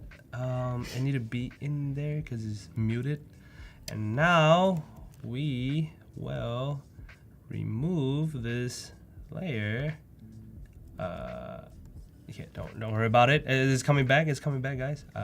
Put it around there, and then we will remove that. Nice. Haha. Haha. Close enough, guys. We Very did it. nice. And I even adding a little bit haze in there. We can just even using like 30% by pressing 3 or opacity 33. Something kind of like bring that a little bit there fading. Yeah, kind of give it a little you know, atmosphere, a little distance. Little something there. Nice. Also, Will is saying Val and Ted's Excellent Adventure. I Yes, know. it could be a movie. Also, Cody Bear's asking about your personal Photoshop journey. Our Photoshop journey. I almost forgot about it. The most important thing. Yeah, like when did you start using Photoshop? Because like I'm watching you work, and every time I see you work, I always think like, man, this guy really knows what he's doing. Like I always feel like I learned something from you, even though I've been using Photoshop myself for a long time. So how did this journey get started for you? Let's see, where do I even start? My Photoshop journey, starting from, I think like when I was trying to figure out like what kind of artist I want to be in college, I was just like, so I took a lot of different like art class, like sculptures, Gotcha. drawing, painting, everything, and then I took my first ever Photoshop class. Okay. And then Lightroom too. So I was just like, photography is something like I really like doing. And from there, I was trying to like just prank my friend by Photoshop their face onto like different bodies and different hair, make them bold. You started out memeing. Yeah, so I started started making out memes and then kind of become like pretty good with it. And then that's kind of like how I really enjoyed, I realized I really enjoy editing like that. Yeah, yeah. And from there, just like getting curious. But when I first moved to San Francisco, I was trying to be a full-time 3D artist. And then while I was doing that, I came across with this artist who was using photography, doing commercial art, commercial advertising. Okay. So he was showing that how he used Photoshop 3D and working with models in studio to like create that beautiful image. I was just like, oh my God, I know Photoshop, I know photography, but like, how do I get onto this? So Yeah. I jumped onto YouTube, started learning right away, trying to find all the book I could, but there wasn't much book of Photoshop back in the day, besides those like giant CS5, CS4 Oh my gosh, book. yeah. And That you would teacher- go yeah. and get like the tutorials. Sometimes they sold them, but it was like this huge book, and I was like, Yeah. I want an art class, and this looks intimidating. It teaches you everything you need to know how to use the program, but it doesn't teach you how to come up with like ideas and concepts. Yeah, like how to be a Photoshop artist. Yeah, so that was the other problem I have. But then I started like just like by thinking like, oh, these are the things I want to do. How do I do that? Like what combination of different skill set I can do to make that work. So that kind of helped me to like become jumpstart my Photoshop career. And then fast forward to that, I just started posting my artwork a lot online, and then really enjoying it. And I went to one of the party in San Francisco, and I met the lady who was running the Photoshop social at the time. Oh, And nice. then, Okay. We jumpstart like the Instagram. So I did like a first Instagram Photoshop takeover by teaching double exposures, and kind of from there I started working a lot closer with Adobe and doing Adobe Live and other things back in the day, right? Yeah. Make It or something. I forgot what was the series, and then kind of like that was like 6-7 years ago, and I just been kind of working with that. So that was my Photoshop story. Nice. Yeah. nice. What about you? I learned how to use Photoshop really young because my parents used Photoshop. So Oh, what? yeah, my mom's a superhero. My mom was like, when I was a little kid, she was working like 6 jobs, and then she was also doing like graphic design on the side. She was hustling. Whoa, I didn't know that. Yeah, she was like, I remember the computer that she was using to design, she was doing like websites with Photoshop and like Dreamweaver and doing like yeah. like the Dreamweaver days, and she was like, the computer was so old, and so like old even at that time, and it had so little memory that she would have to, because she was a gamer too. What? So she would have to uninstall her video games and then install Photoshop, do the job, uninstall Photoshop, and then reinstall her video games, so there was Oh my enough space God, that's- on the system. And I was like, so I was playing games and like doing graphic design with my mom when I was little, and I probably Aw. jumped into Photoshop when I was like 12. So that was 20 years ago, about 20 years ago. And I remember I used it a little bit, but I was a traditional artist at the time, and I was like, I had that weird moment where like you go from traditional art to digital art, as some of us do, and I was like, the pen's not penning. The pen's not the penny. canvas isn't canvassing. Nothing feels right. I can't feel the texture, and it took me a really long time to get into it. Getting the hang of like using the stylus was really, really difficult. I had one of those It feels weird when you first have to try that. Yeah. The disconnect is different, which I feel like there's probably people in chat who know exactly what I'm talking about, kind of learning to do that. And I took a break for a really long time from digital art, and I came back when I was like 15 or 16, and I was like, I'm gonna do this because I didn't know like concept art was like a serious job. I didn't realize you could get a job like painting in Photoshop. Yeah. So I was like, I'm gonna try to do this. And I remember I found like I got like a weird job from a friend of a friend designing weapons in Photoshop for a game called Rose Online? I think it was Rose Online. It was like a open world RPG game. I did like some weapons, and I was like, I'm gonna use Photoshop every day. Oh, that's like if cool. I can actually do like stuff for games, I'm gonna do this. And then I started painting my behind off every day, and got over the weirdness of the transition. And then once you get over that hump, it was like I started to believe in myself, and then I've been using it ever since. So yeah, my mom taught me. She was like, girl, if you know how to use Photoshop, you can do all the nerd stuff you like as a job. And I was like, thanks, Mom. You're the best. Like, and now we're here. So. Okay. Your mom was a pioneer. What a nice story. Yeah, Ruth. That is true. Playing Diablo 1 and 2 and designing websites for people. I'm loving how this is coming together, by the way. So you've got like the tree and stuff in there, and it is looking very cool. Oddly, to me, they don't read as trees. To me, it's like stuck in a mountain, but it's like a tree, between, yeah, like a forested mountain, kind of. But I'm loving it. Huh. Sorry, I was trying to figure out what is affecting the color there. I was like, I realized what it was. It was the cloud mask. Sorry. Anyway, so while you were telling your beautiful story, thank you. I went ahead and kind of did like some quick editing. So what I did, guys, is finding the same Adobe stock trees, drop it into the canvas. I just drop on there, and then instead of like removing background, sometimes I still like to use is just pick color range because this is all white, and then create a mask onto it. Invert it, so it kind of give me like a really nice tree outline. Yeah. There's a different method. You can pick the RGB channel or using the new remove background. It also does the job. And I throw it back into the same layers as the sky in between right there. And then from there, I'll just move things around, trying to like composition a little bit, and then add into these gradient map. You can click on here, click gradient map, and then change it to soft light. So it kind of give you like a color grading. Yeah. That's why you saw me was like changing different color, and then that's when I heard about like your mom to the video game and work. That's intense, yeah.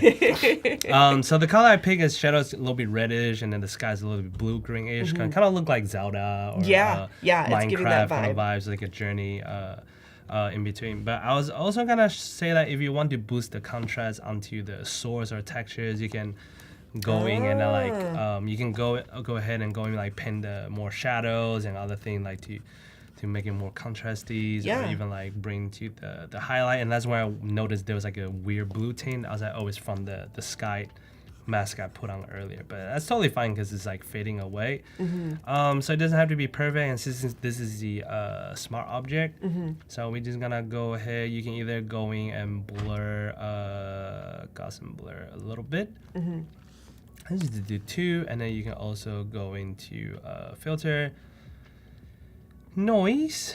Where's noise? There. I clicked it and I didn't click it. You can add noise, right? You can add to like a little noise as a texture on there. But if this is like too much work, what you could do is create a new layer, go on edit, and then fill 50% gray. Edit, filter, just add noise to you can see it's right there, and then you can change that to overlay, right? Is it overlay? Yeah. So it kind of like add like a Gives it a whole little texture. overall grain textures on everything. So now everybody has like a grain on it, you know. Yeah. Also, Wade, welcome in. Sorry. Also, I have a suggestion. Yeah, And yeah, you yeah, don't yeah. have to do this. I'm gonna do it. We got 10 minutes. I feel like we need doves. Like Doves? in the distance, like if there was like a small flock of white birds kind of taking off. Does that make sense? Yes, this is why I need my face really close to my laptop because I have Do you have like a thousand stamp? of brush. Yes. Where is my dove at? I feel like doves kind of flying out of the tree away from the sword towards the right side of the canvas, like flying that way. Anybody see my birds? Where are my birds at? Are those birds? What are those? Those are not birds. I saw my birds the other day. Are these birds? Wait. Yeah, those are these birds. My birds? I think Oh, those those are are birds. birds. Yeah. Yay! Okay. Yeah, I feel like we definitely need birds because that just like putting the birds there. Yes. Yeah, like that, Yes, right? yes. Should we do it Because sideways there? Where should we put it? I About feel there? like yeah, like kind of on that side Yeah, because about I here. feel like that perfect. It gives Birds. like I feel like it gives depth. Yes. It shows distance. Of course. You know, it gives a little like more edge of like fantasy, as if the gigantic sword, you know, wasn't fantasy enough, but still, you know, like it I gives. have all these brushes. So we got birds, we got fish, we got cloud, but the Yes. downside is I don't know where they are. Yeah, you'd have to organize them, but my brush panel looks exactly the same way. Yeah. And I'm like, I have been gathering these brushes for over Many a decade, years. and at this point, I Always back them out too. yeah, I do back them up. I do save them now because I lost them all one time. But Same. at this point, I'm afraid to organize them better. And I think that every time I have to hunt, like for my birds too, that's my punishment. You want to that see I the weirdest deserve. brush I have? You have the hairbrush. I have the hairbrush. Yes.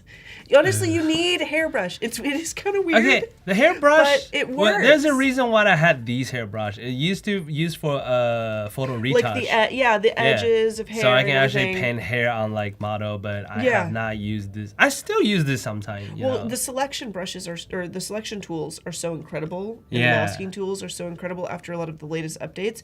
I don't really have to use the hairbrushes either so much anymore A because Christmas tree brush. ooh. Yeah, sorry, we're going over on brush, but No, this is basically brush perfect. is very important. Even I don't paint much, but Mm-hmm. I have all those brushes. And we do have about 7 or 8 minutes before we have to take off. And I know that you did want to jump into Yes. Express and stuff. So just giving you a heads up on time.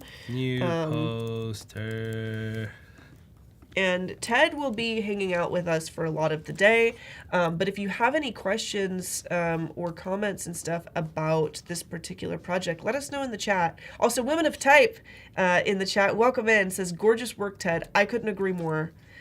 Wade with the Larry the Cucumber quote, oh, where is my hairbrush? Yes. Okay. Yes, indeed. So basically what I'm doing is jumping to Firefly, going Mm-hmm. to image to video, drop the starting frame and ending frame. So these two depend, based your video 5-second generator, how it started and how it ended. Mm-hmm. If you want a still shot, just use the same shot. And then you can type like perspective, actions, and subject, or perspective, subject, Mm-hmm. actions.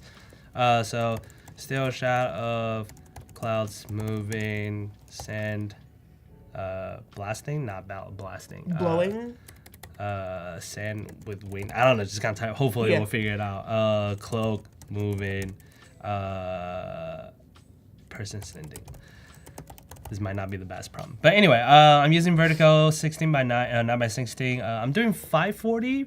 You can do 720 and 1080p, But but it would I'm doing take a probably little just longer. faster to show you guys Yeah. one at one. I just click generate. Is it generating? It might be. Yeah. Oh, it's Just generating. thinking. This And little we've yellow got our little guy. And while we're doing hanging that, out. we're gonna jump into Express. Mm-hmm. Basically, what we do is you can just directly drop your content on here, add an image, add it to your new design, or sometimes usually I just like click movie, Mm-hmm. poster. Looking for a cool movie poster to create our design. This is the one that I clicked to use because I really like the Perfect, text though, over. you know? It just says horror movie. But you can change it Yeah, to if you whatever want you more, want. you can click like view all. Yeah. cannot stress enough, just because a template isn't the same vibe as your project doesn't mean that it's not going to work for you. This Try one to kinda see looks the cool. composition, because there's tons of templates that you could be using. Both of those two Indie side by feel is side kind were of cool. great. Yeah, so all this, like, you can pick anything you like. I personally like this one, so I'm just gonna click this. It's got the click laurels. customize. It looks very prestigious. Yeah, so this thing about a title for our movie, guys. This is where I need your help. I loved Colossus, but I feel like we could do. Oh, wait. Finger. Oh, I forgot something. Okay, this works okay, but I just That's realized not bad. it's It's not a great. lot of clouds. I A forgot. lot of cloud happening. It's because it is 16:9 on our Firefly video, so we should also pre-crop it. Ooh, okay. Do that, and then transparency, not the layer, and then moving everything to there. What is that white? Oh, huh. You seen that? I see white lines, but when zooming, I don't see. It's okay. Sometimes that happens when you're zooming in and out. Women of Type says I usually use templates and as a way to just speed up my workflow. More times than not, the template looks absolutely nothing like my final. Yes, but when I first started using the templates, I was like, I need to find a template that looks like what I'm trying to make. You gotta see the layout of the template and its potential rather than looking for templates that only look like what you're going for. You'll have a lot more luck. Okay. Let's see. Jumping back into here. Still shot of cloud slowly moving. Hopefully this one will work. We'll see. But I updated a new vertical crop, so it should be on that. But if it doesn't, it's okay, because we will just drag this one for now. Oh, actually, we don't need that one, because we have this one. And then we'll put it right here. Did we come up with a movie title yet? Let's see. I'm not seeing any movie titles in the chat, but I don't know. Maybe we can do Sword. it. Yeah, Big Sword. Big sword. Yeah. And what was the name of the cloud that we said earlier? Cumulonimbus. How do you spell that? I'm No, that's too finding hard. it. Yeah. I'm finding, yeah. the two I just put worst red. on-stream spellers trying to spell cumulonimbus together. It's not gonna work. A new journey. Red. We can put it something like that. Yeah. That's pretty cute. That's pretty cool. Did I spell journey wrong? J-O-U-R-N-Y. It's fine. I think it has This a looks U more in it. promising. Yes, perfect. Honestly, this is like the fantasy epic Hello. of Little Red Riding Hood. Moving. That's what it is. Okay, dropping back. Now we got moving. Put this back. So the reason why it's so tiny is because it's also a 540 that we generated, so it's not gonna look the best, but it does the job. As we put it on here, probably moving there, and then moving this down Nice. to here, and now we can hide this timeline. And give it a little play. Give it a look-see. Boom! Honestly, that's there great. you go. That's amazing. Obviously, remember I told you guys I'm not a great graphic designer, so I will move the stuff around. But that's how you make your customized personal moving Yeah. poster. That's honestly, that's so legit. Yeah, It's there you so go. legit. I love it. And we are coming to a close here. In about 5 minutes, we will come back. I'm going to be doing some illustration and work in Adobe Express as well. But definitely stay tuned because Ted is going to be back after me turning basic product photos into fun animated Instagram carousel stuff. It'll be him and Ashley working on that. We've got some education stuff coming up next. Please give Ted a follow if you haven't already. And check out the Adobe Live Discord because you said you actually uploaded the files. we the worked file will with be today. right there. You can download and play with it. And it's Yeah. all free, all safe to use. Sydney says son of the storm god. I like that I like one. that a lot. Need to That's a rework great on it. idea. Yeah. All right. So stay tuned, folks. We'll be back. We'll see you in a second. Adios. I'm gonna be here today to kind of brainstorm some ideas and concept with like fireflies and like bring that concept into Photoshop. let's jump into Firefly. Click on this, you see like this is like a very complex like prompt. You know, I always use like portrait mode because that fits social media a lot. Content type, I personally prefer photo. On the popular, hyper realistic, that's something I always use. So let's see if we can turn the same prompt into a photorealistic photo. So I actually really like the example here. I'm just gonna download this real quick and then pop into my Photoshop. This is like the fun part where like you can literally just draw very simple shape. I'm just using this as like a reference. So we'll just lower the opacity. So just like, hey, I want more tree here, and then maybe I want a house here. This is the thing we created. By dropping to a composition reference, and I'm gonna generate it to see if Firefly will generate something similar to that based on the prompt we just type in. Oh yeah, look. So it kind of like read like what I just draw like very basically. Mind blown. Okay, so a cool concept is like, let's say like if there's like a tree house, I just do like that. Don't judge my drawing, please. That just like put some like fake legs there, right? Because it's like the tree house is walking away, and then we're gonna have like some dark forest and stuff, right? So we gotta name this as reference. And so we're gonna start building the scene. So let's start with foggy forest. Actually, I like this one. I was thinking that one too. I'll just pull that into here.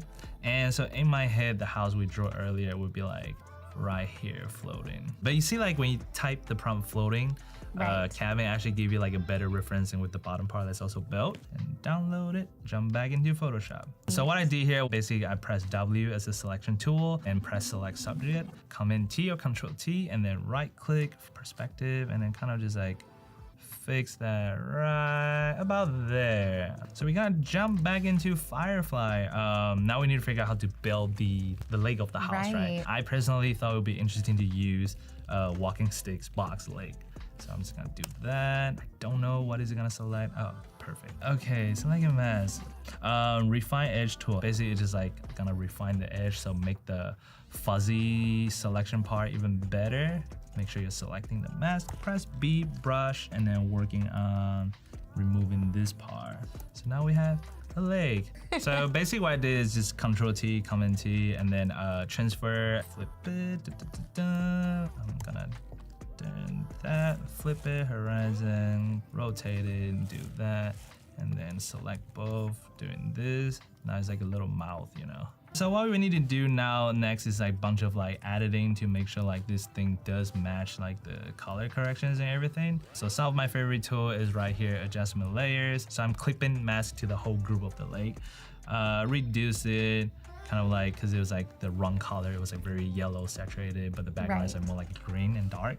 The highlight of this, you kind of want to match like the highlight here. It's like at least putting the same color group of like the darkest part, and then like, you know, it should be like very similar color scheme. That's how you make everything like kind of blending automatically. Create a new layer, sample somewhere around here, reduce the opacity, and then kind of like pan it around, get it like a glowing area feeling, right? And then we can do screen onto top of that, reduce the opacity, go on filter, blur, Gaussian blur, and then probably put like match the background, I'll say 1.3, and then go back on here, add noise, you know, like putting them on there because it has to match the background noise and everything. So you gotta do the same thing to the house too. And maybe even add a little bit like yellow, like that. I love that. It's like okay, and then we're gonna create this other layer here. That just put all this, group it together. This is the glowing light, right? And then we create another adjustment layer for the brightness, and then you can press B brush,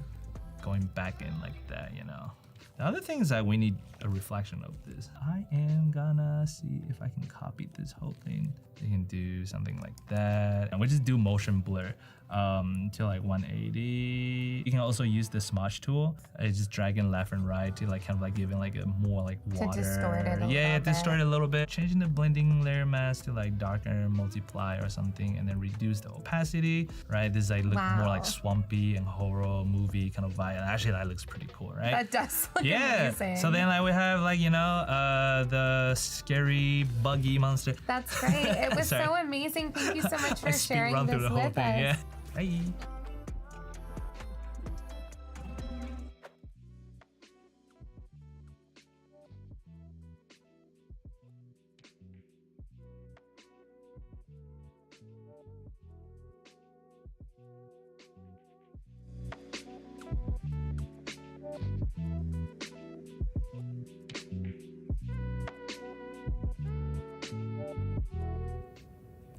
Hi everyone, my name is Ashley Green, and today I'm here with Voodoo Val. Hi. Hey Val, do you want to tell us a little bit about yourself and what we're going to be creating today? Yeah, so I am Voodoo Val. I'm a dark fantasy artist. I also do animation, graphic design, and stuff, as a lot of you guys maybe have seen. But my bread and butter is spooks in space.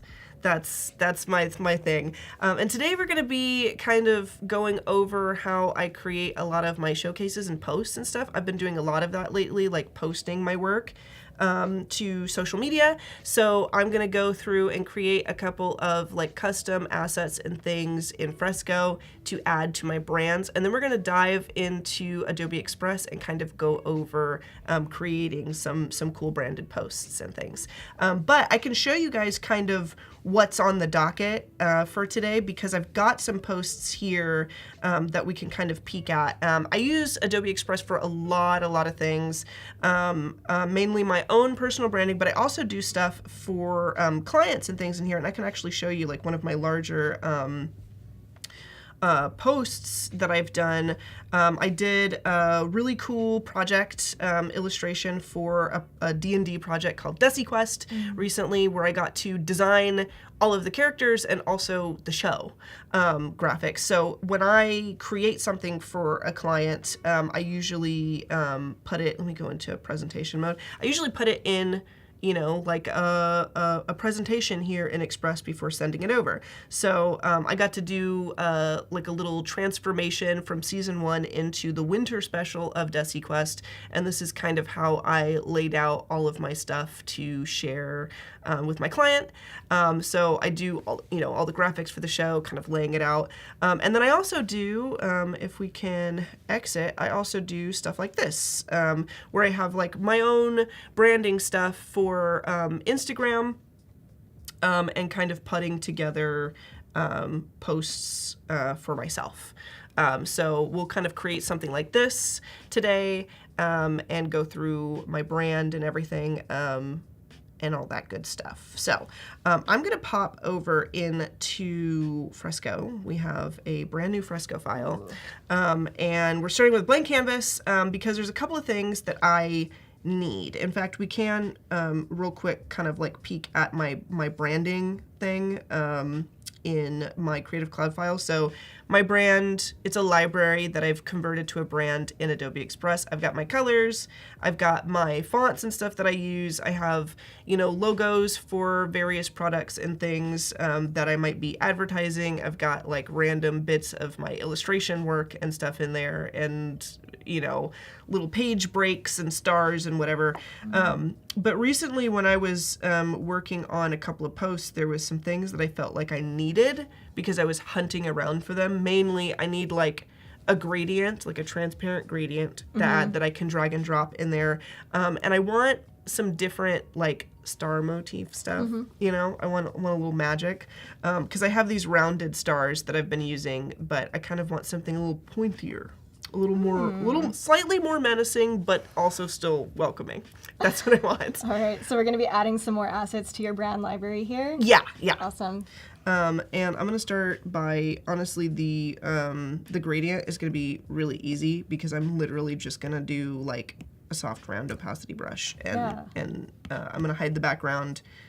And with like black selected, I'm just going to, I'm actually going to hold... I'm so curious how you're going to do this, because I love using Fresco, but I never do gradients.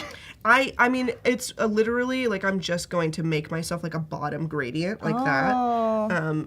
Just because what I've been doing is I've been searching Adobe Express for like a gradient, which Adobe Express has tons of gradients. But I find that sometimes those gradients have textures, which is great if that's what you want, but I really just want a soft gradient.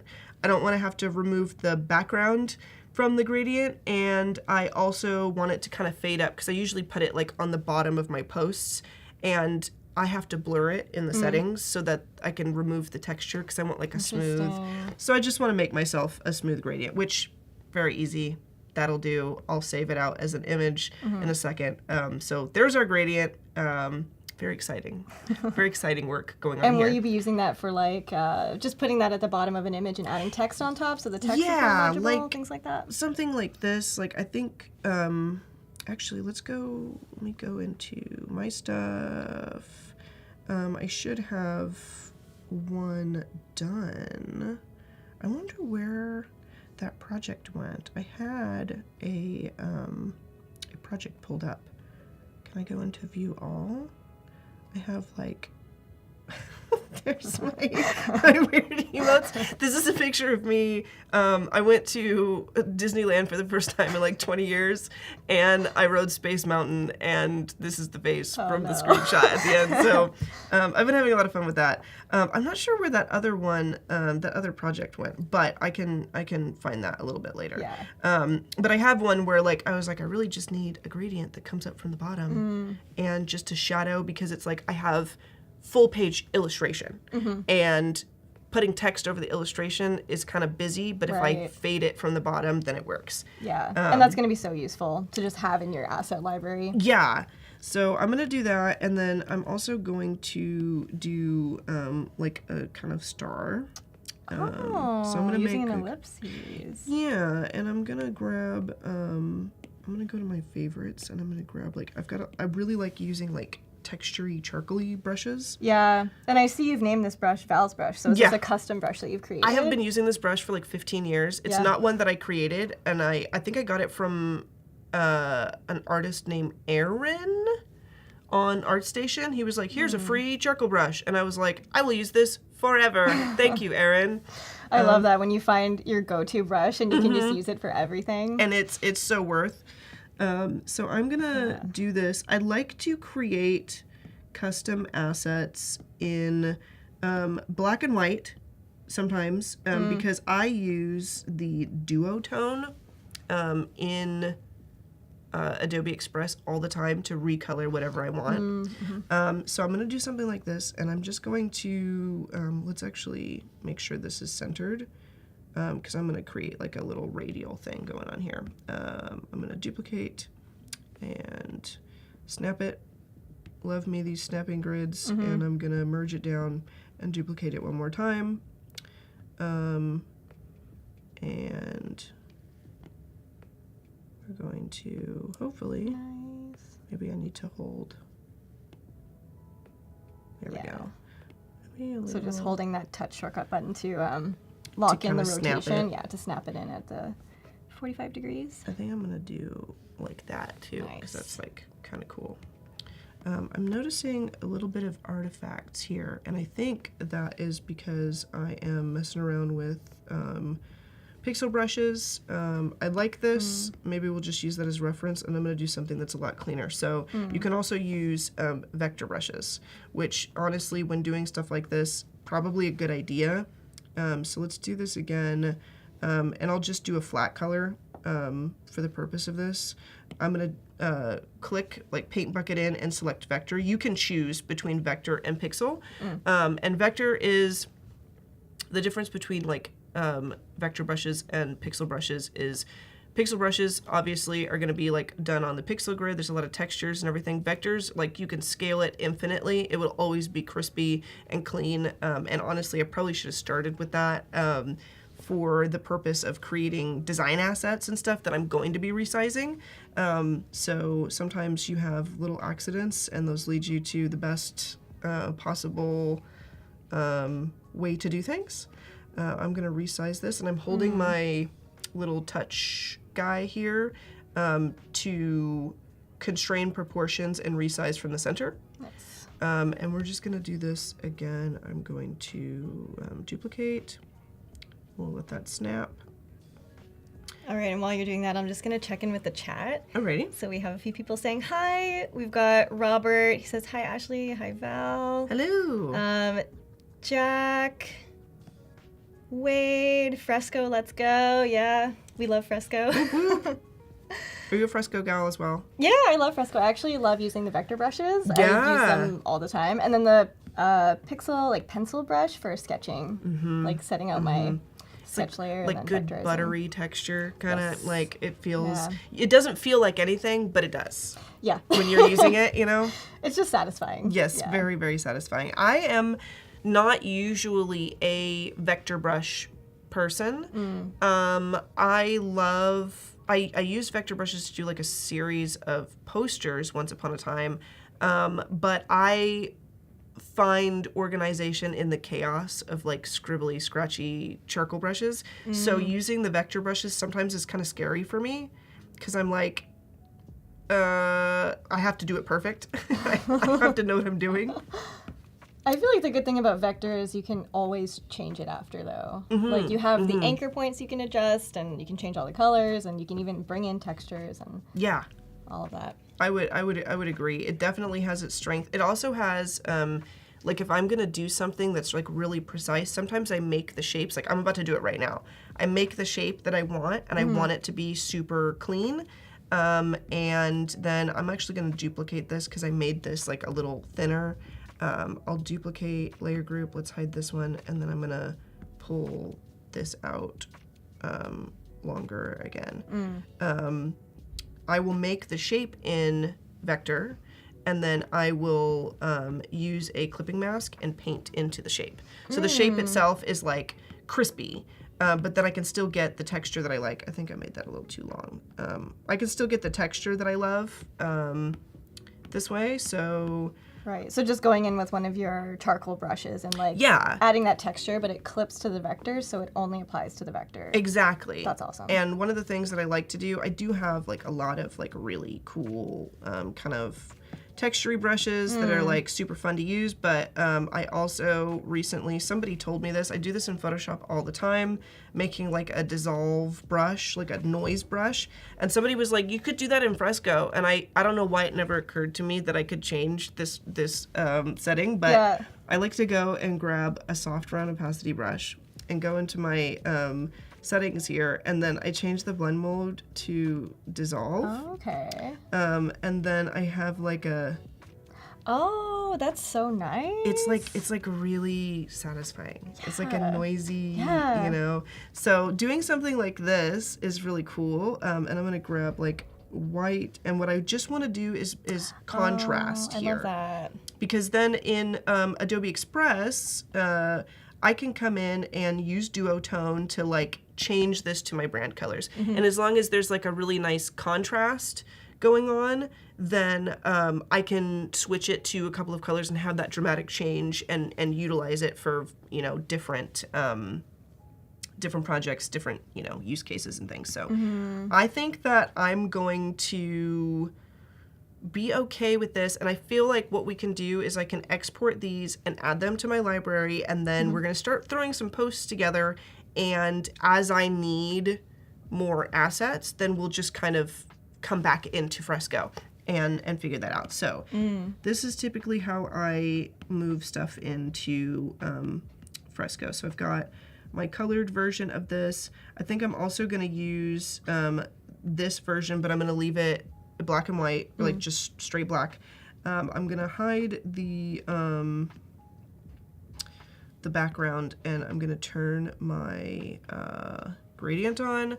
I'm going to... So you're going in and you're exporting each layer one by one at this point? Yeah. So let's say publish and export. Export as... I want to make sure that I'm not seeing a line at the top, which I don't think I am. I think it's like fading, so Yeah. it's fully transparent at the top. Yeah, it looks really smooth. So I'm going to call this gradient, and I'm just going to export that as save image. There we go. And just a PNG file for that one? Yeah, just a PNG to my camera roll. Perfect. And I mean, the nature of cloud files is that if I wanted to export and do some other stuff with this, I could also jump into Photoshop on whatever device, you know, on my laptop, on my desktop, and they would be available, and I could do that. But when I'm working solely on my iPad, like I am today, this is typically how I do that.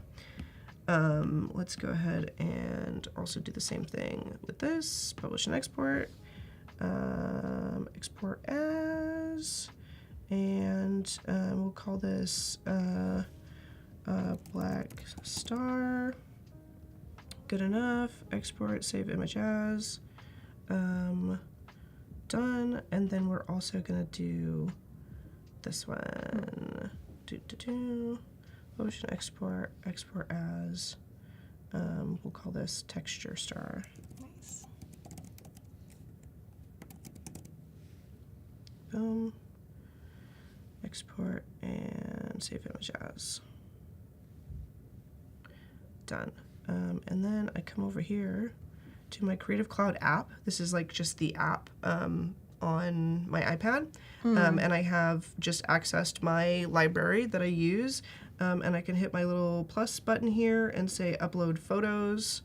And then I have like a bunch of images and stuff here that I've just saved. So I can add all of those. And so once they're uploaded to your Creative Cloud library, you can find them in like all the apps, right? Yes, yeah. So Express. any place Adobe has that like accesses your libraries, indeed. You can just find it, and we can go to here.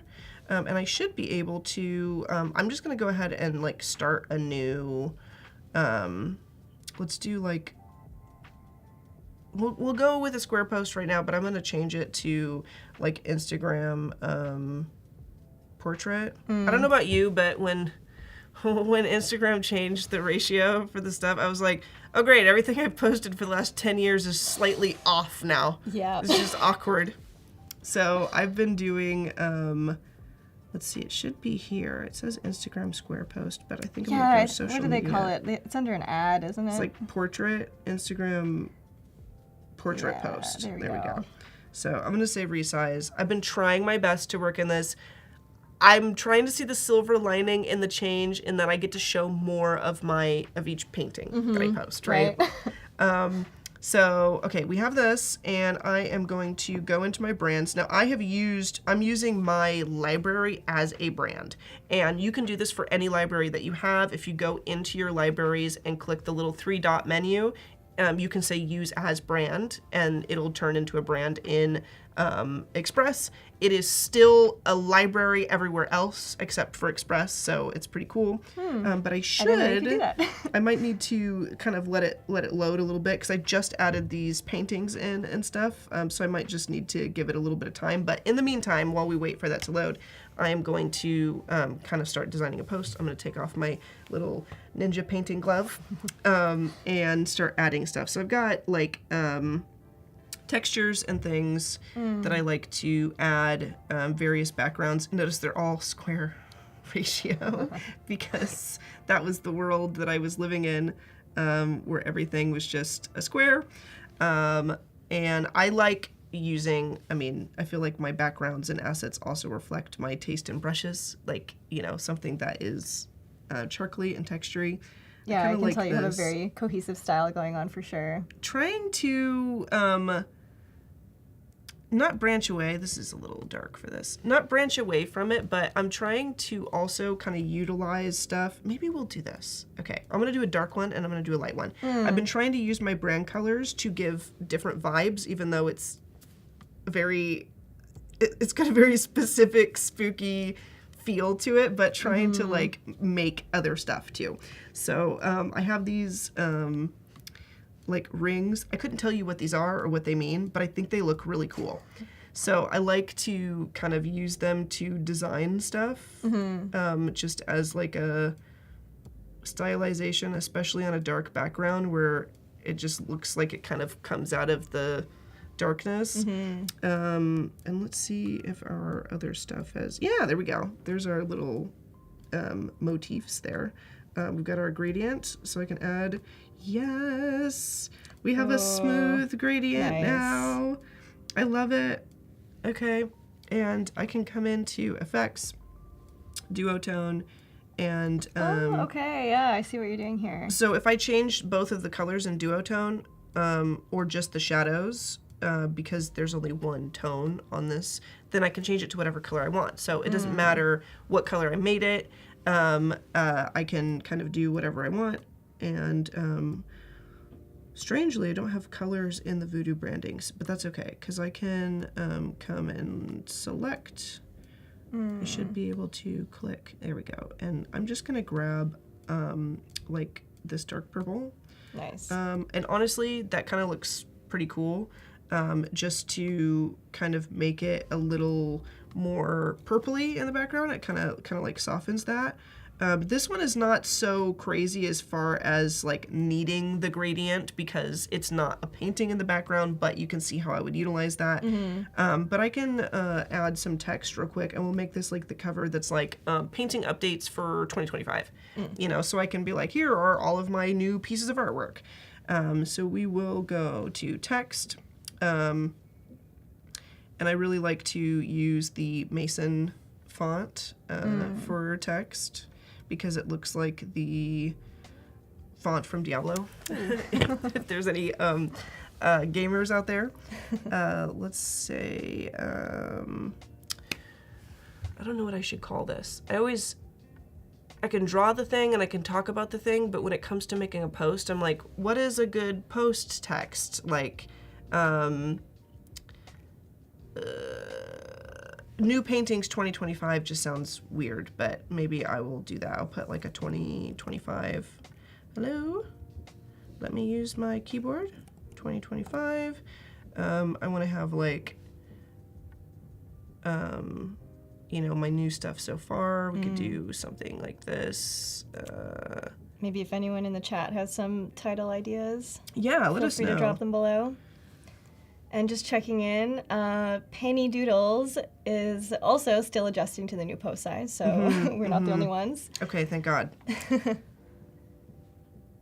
How do I want to do this? Oh, letter spacing. I feel like I want that closer together. Nice. I feel like it needs to be a little closer.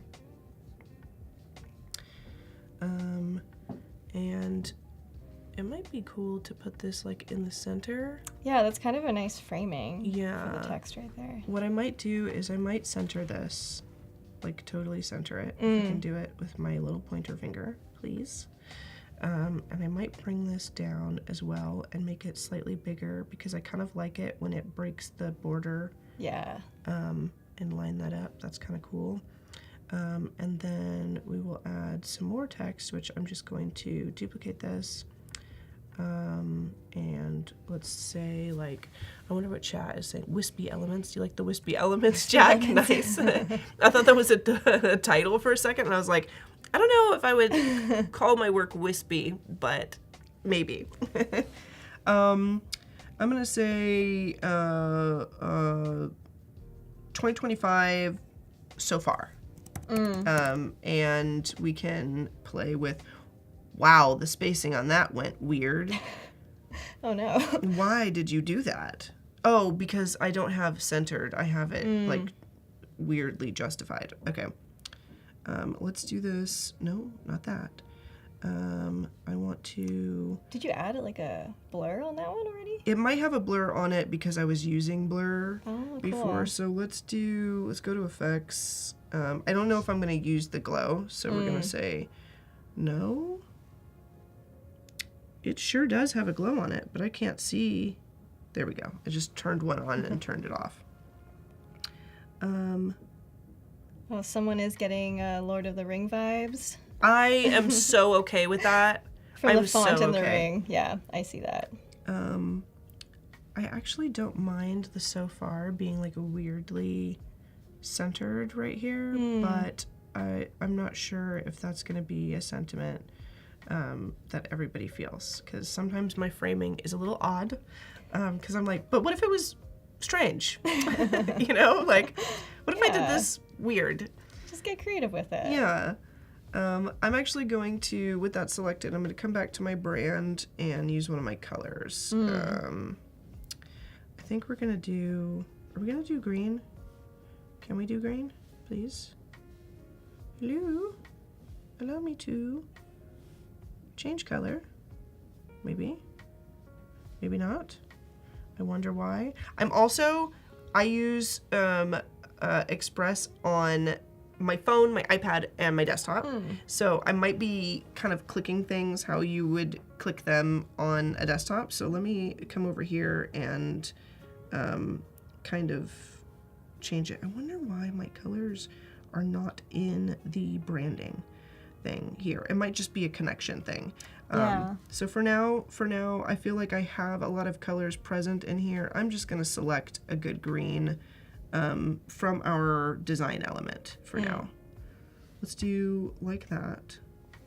I feel like that's pretty legible. Yeah. 325 It's a nice contrast. so far, and then we can kind of play with how this is locked up. So let's get this. It would be kind of neat to do that orange, although I'm not sure if that is going to be a vibe or not. So let's do, we can even kind of try the kind of this pale tan. 2025 so far. We could also do something like this, and let's do dynamic, like a dynamic lockup for this. Oh, we've got a title suggestion in the chat. Ooh. So Cindy says she's thinking of ideas, color spells, New Works 2025. New Works 25. I like that. Yeah. Let's see. Friendly but not menacing. Also, what if it was weird? That's basically me. Because I do a lot of stuff. I do a lot of spooky stuff. I also do a lot of like work that could be considered like children's book illustration style, but all of it is like vaguely sinister. And I don't know if that is your vibe out there, but if you know somebody who's into it, send them my way because it's weirdly niche and I like it. I think this is what happens when you grow up watching The Nightmare Before Christmas. You know, like you see the spooky cute. Yeah, tell us a bit more about your inspiration and where you're drawing these spooky themes from. I grew up playing a lot of video games. My parents were gamers. My mom specifically introduced me to playing Diablo when I was a little kid. In fact, I'm the oldest kid. When she was pregnant with my brother, she was like, I'm not gonna stop gaming. I'm not gonna lay in bed and not play video games. So she pulled the lazy boy up to the desk and was I'm going to destroy evil even while I am 8 months pregnant. And I remember sitting on her lap and like she was like, all right, here we go. We're gonna kill Diablo. And I was like, yeah, Mom. I was terrified, but I was also like, you can do it. I'm not gonna do it, but I'll watch you do it. And I would say like ever since then, I've been really like enthused about like spooky, creepy kind of work. Definitely is my vibe. I'm gonna leave it like this, I think, for now, and we'll come back to it so I don't, focus on this too hard. But yeah, it definitely came from like playing games and hanging out with my mom from a young age.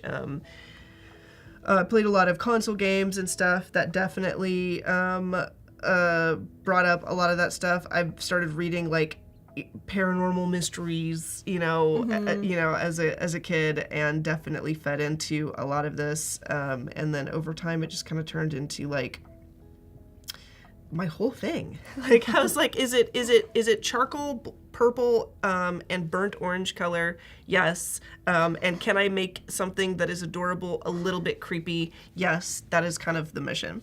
I love that. I love that you have such a defined style that's so specific, so unique to just you.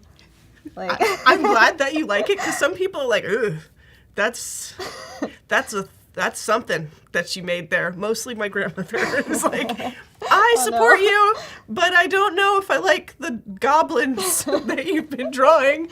And I'm like, that's okay, Grandma. That's okay.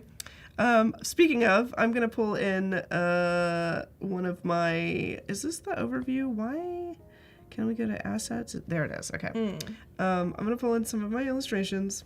I'm going to pull in Krampus. I just finished this illustration of Krampus recently, and it's got a frame on it, so I'm not exactly sure how this is going to work. But I was like going through, I'm really into like mythology and folklore and stuff, and I was going through like, if I was going to paint like a creepy something, like what would it be?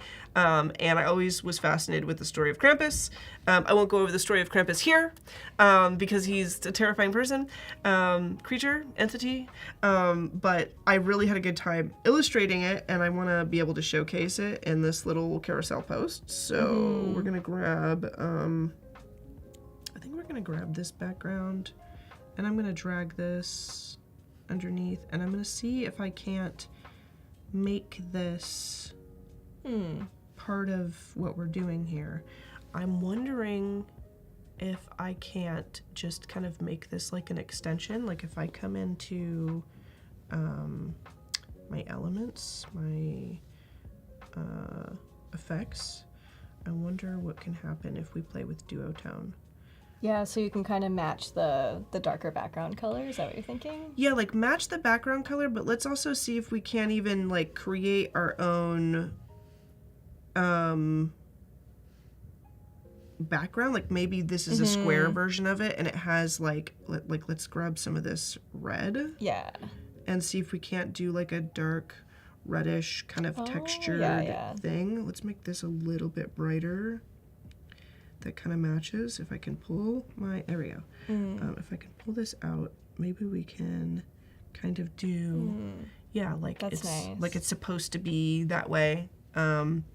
There's also the idea that we could like push it over here, and we could add something over here. I could also not center it, like maybe we're not trying to frame it up. We could do something like this. More of a detail shot. Yeah, and then we could take our, where's our gradient? I know that you were here because I saw you and I put you there. Sometimes I speak to my elements as if they are creatures, and they never talk back, unfortunately, but I do whisper to them as I work most of the time. We can put our gradient, not from the bottom, but from the side, perhaps.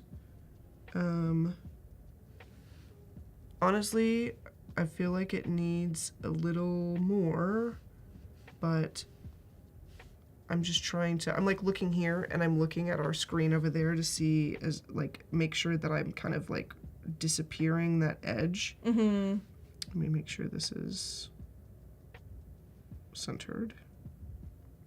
We have some comments in the chat. Jack says, wow, that face. It's creepy. It's spooky. Yeah. And also, look up Krampus at your own discretion, chat. Yes, look up Krampus at your own discretion. If you're interested in mythology and stuff, very cool, but I won't go through it here. I'm going to add some text. I can see, I can feel the vision. And I think it's going to be great. We're going to make the text red. We're going to match Krampus here with this red. If I can, yeah, here we go. Let's grab like that. If I can, yeah. Edit this. Nice. Oh yeah.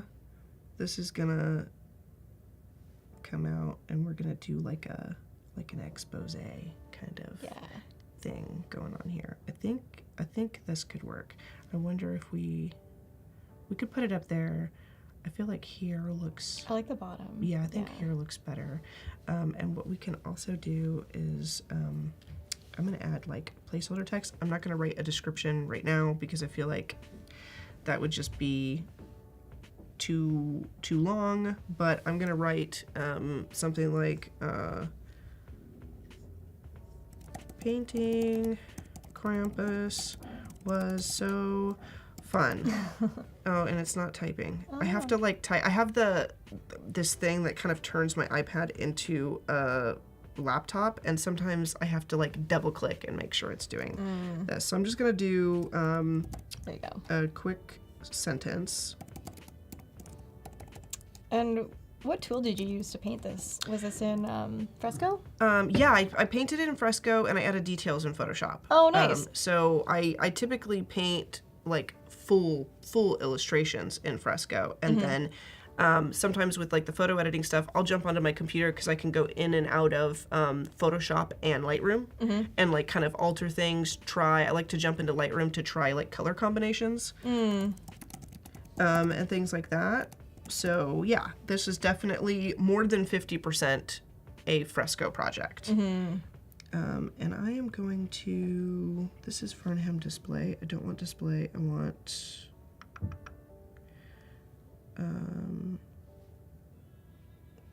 like Farnham regular text. I wonder if I have, oh, I have caps locks on. Come on. Otherwise, a quarter of this stream is going to be me, like, trying to get this. Turn caps locks off. Okay. There you go. Thank you. But honestly, it's so impressive that you're doing this entire design with just your finger, like, on the iPad screen. Thanks. Whenever I use Express, I usually use it for my desktop or my phone, I guess, but... I use it on my phone all the time, usually in an emergency when I'm like, my eyes snap open like Squidward in the middle of the night, and I'm like, I forgot to put that thing together that I have to post, and I'll just like roll over it, do it on my phone real quick. But I find it really, really easy to get used to it and comfortable doing stuff on my iPad, because sometimes I finish entire client projects and I never leave my iPad. Really? Yeah, I just like do it all here, because I can also have Lightroom here, and there's also a Photoshop, you know, on the iPad, and sometimes I just do it all here and then I email it and I'm like, there's your drawing, goodbye. Yeah. Wow, just all in one. That's really convenient. I'm going to change this letter spacing just a little bit, and I'm going to make Adobe rewrite this for me. Lengthen, I'm going to say, it's not going to be what I want to say, but sometimes I do this to make like a placeholder text. That's really smart. Yeah, so this is just using Adobe Express to kind of generate some filler text for you. Yeah, that you like can rewrite. go in and And then it's like unique to what I'm doing, and I'm gonna Exactly. lengthen it again, and I'm just gonna like until it's like kind of the size that I'm looking for the layout. And having the chance to portray Krampus through my painting brought me immense happiness. That's fine. Being able to paint an image of Krampus truly brought me a tremendous amount of joy. Fine. Works. And then I am going to kind of resize this, and I want to make the text smaller. But we're just going to kind of lock that up right there. nice. We can bring this out. Something like that, you know. That just kind of gives like a little information over here. I think that works. In fact, I would make it just a tiny bit smaller because it like really goes around his beard Yeah. right there. That's pretty cool. That actually fits in really nice. And then I know that I probably would also want like a design element of some sort. So I'm going to snag our new star. Oh. And just to kind of remind me to come back and do something interesting in the corner. If I can grab that. Can I grab that? There we go. And this is kind of how I go through my posts. Truly, it's a lot of like, I would say concepting, almost sketching with the elements to kind of like lock up a bunch of stuff. And I'll make a whole carousel post, and then I'll come back and add those details. Like, I need to write something, like words from me to you about what it was like creating this piece and all that. And I think I added that a couple of times. Let me delete this, and we're going to come into effects, duotone. I'm going to snag that red.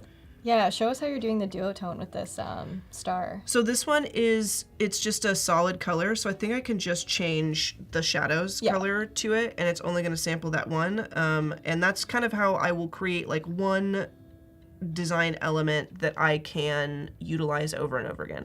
So I'm going to put the star in the corner. I don't know if that's going to remain the star or something, but I feel like there needs to be something here as far as like how I'm locking this up. It could even be interesting if I wanted to go into elements, shapes. I could kind of maneuver myself like a frame of sorts as well. That could be interesting. So we could go to like give it a stroke. We can change that border thickness to be larger, and we could do something like this, maybe something that goes off screen entirely, something that lines up with that. Let me go back. We'll bring that there. And I'm going to use my arrow keys to kind of bump that. Something... Nice. Kind of like an offset border kind of look for this, right? Yeah, and it's kind of awkward because there's... some like issue with it overlapping, but I could, you know what I could do instead is, because sometimes I'll use it and I can crop stuff out, but I don't know that you can crop on shapes. I could draw. I could use the draw shape. In fact, maybe I'll try that. It's just that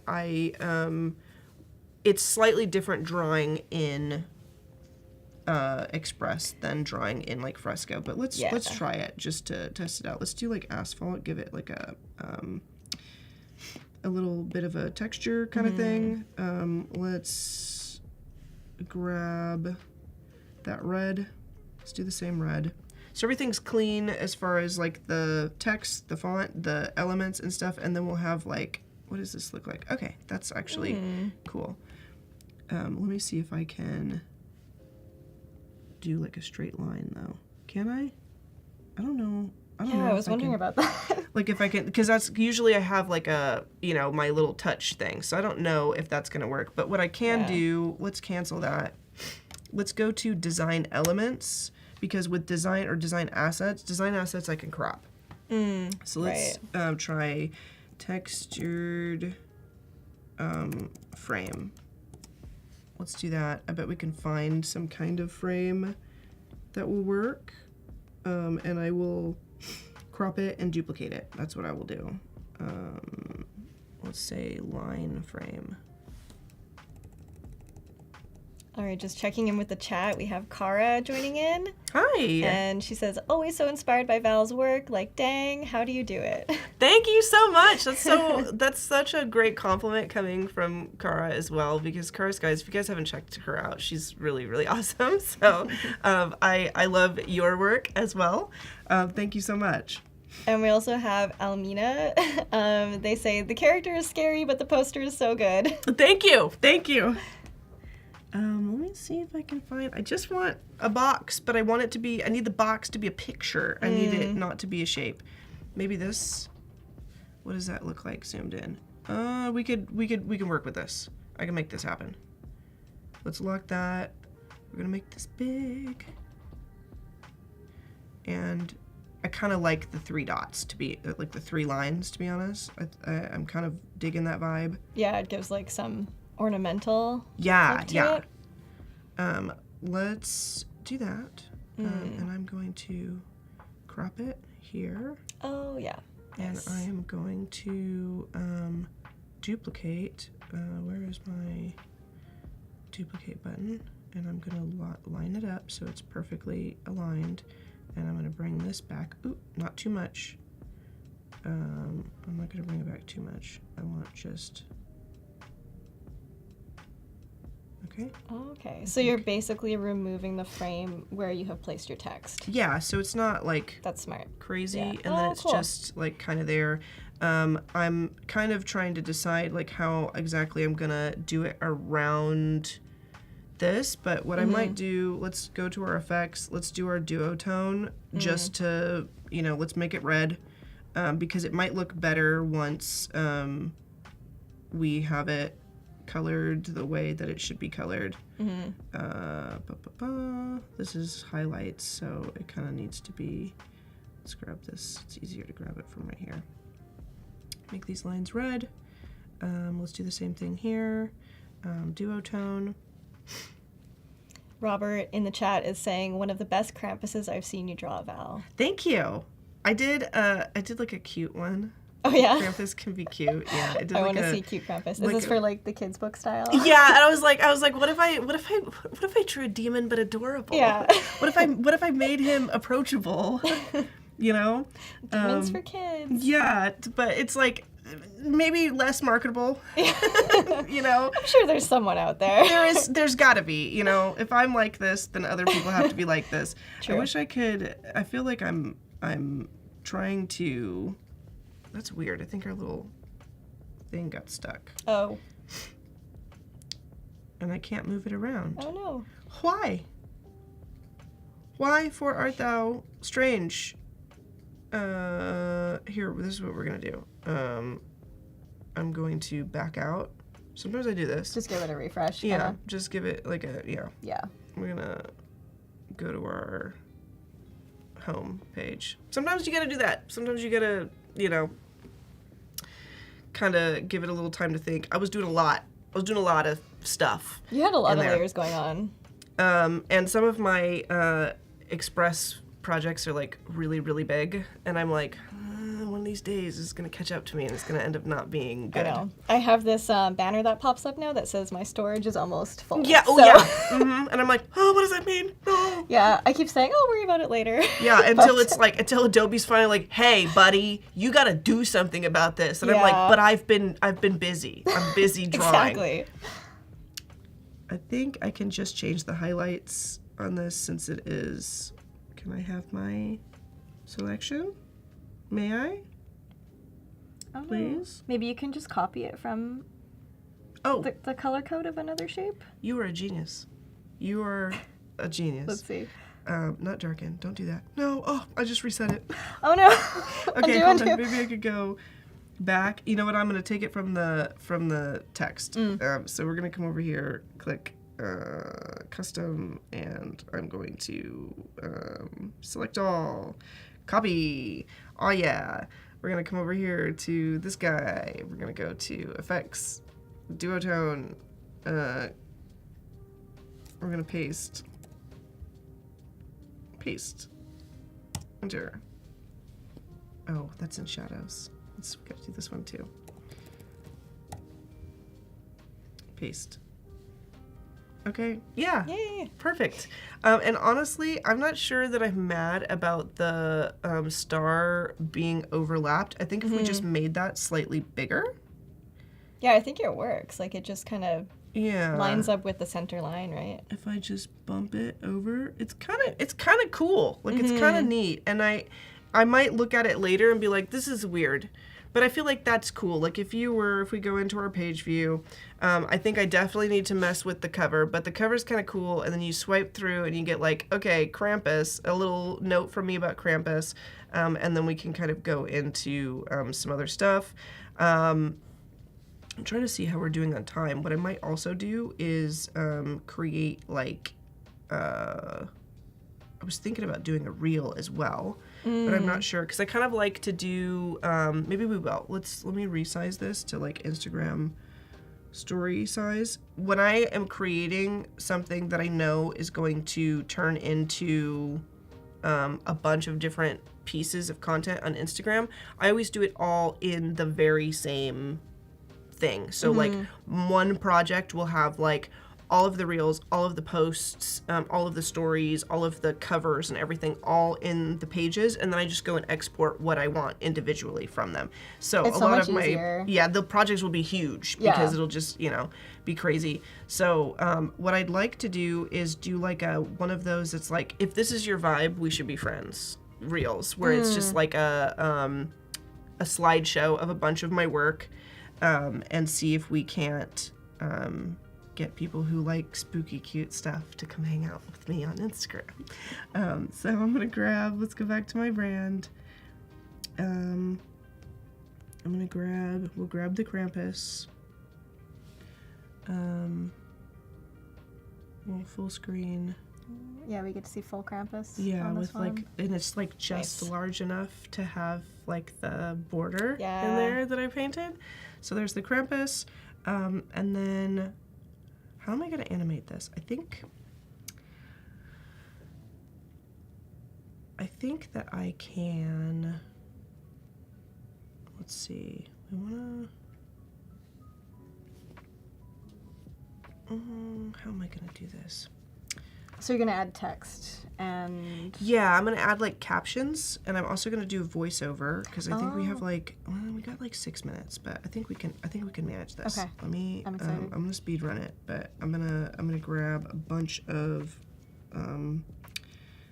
paintings that are like dramatic and spooky. There's my Solandra painting, and we'll grab the obelisk painting, little environment, and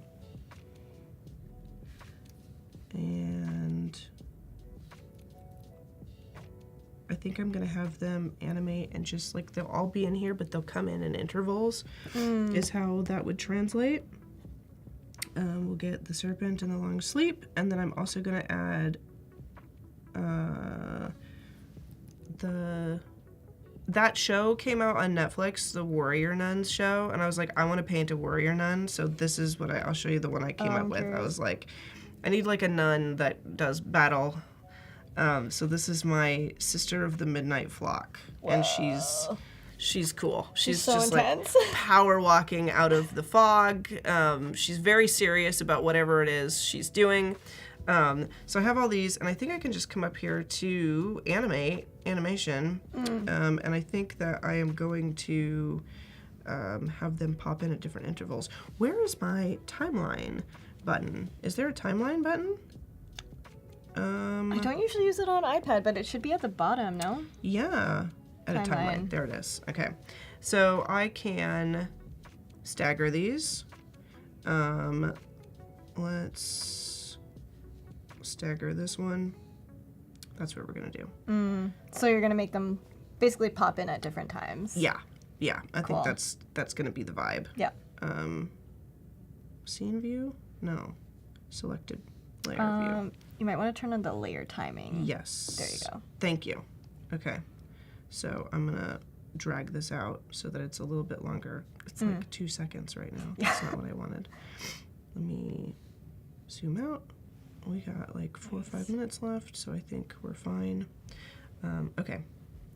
So I'm just gonna do this. So these are popping in every, few moments. And that should Oh, nice. Easy. just a There you slideshow. go. It's not fancy, Yeah. So quick to do, though. Yeah, and I think we could also end with, what are we gonna end with? I think I could do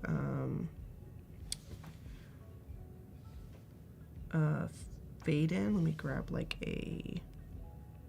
I'm gonna grab one of my backgrounds. One of my backgrounds. We'll grab this, and we're gonna have, it's like the same purple that I always use. I'm gonna bring this like this, and we're gonna have this fade animation, visibility, fade. Yeah, okay. We'll have it fade in. Does that do what I want it to do? I think. So if I'm talking, if I'm like, if this is your vibe, we should be friends, and then I'll have information for me come up. So we'll have like a logo. Like a little call to action at the end there. Yeah, and we'll do our effects, duotone. I'm gonna change this to a green. We'll hand pick the green since I don't have, or we could grab an asset. One of my little rings here, kind of cool. Yeah. Cool beans. And then I would put maybe a URL or something, at the bottom, maybe a QR code, I don't know, something. But basically it would be, a voiceover of, I should probably bring this so that it's not like animated over the top of everything. Yeah. Boom. There you go.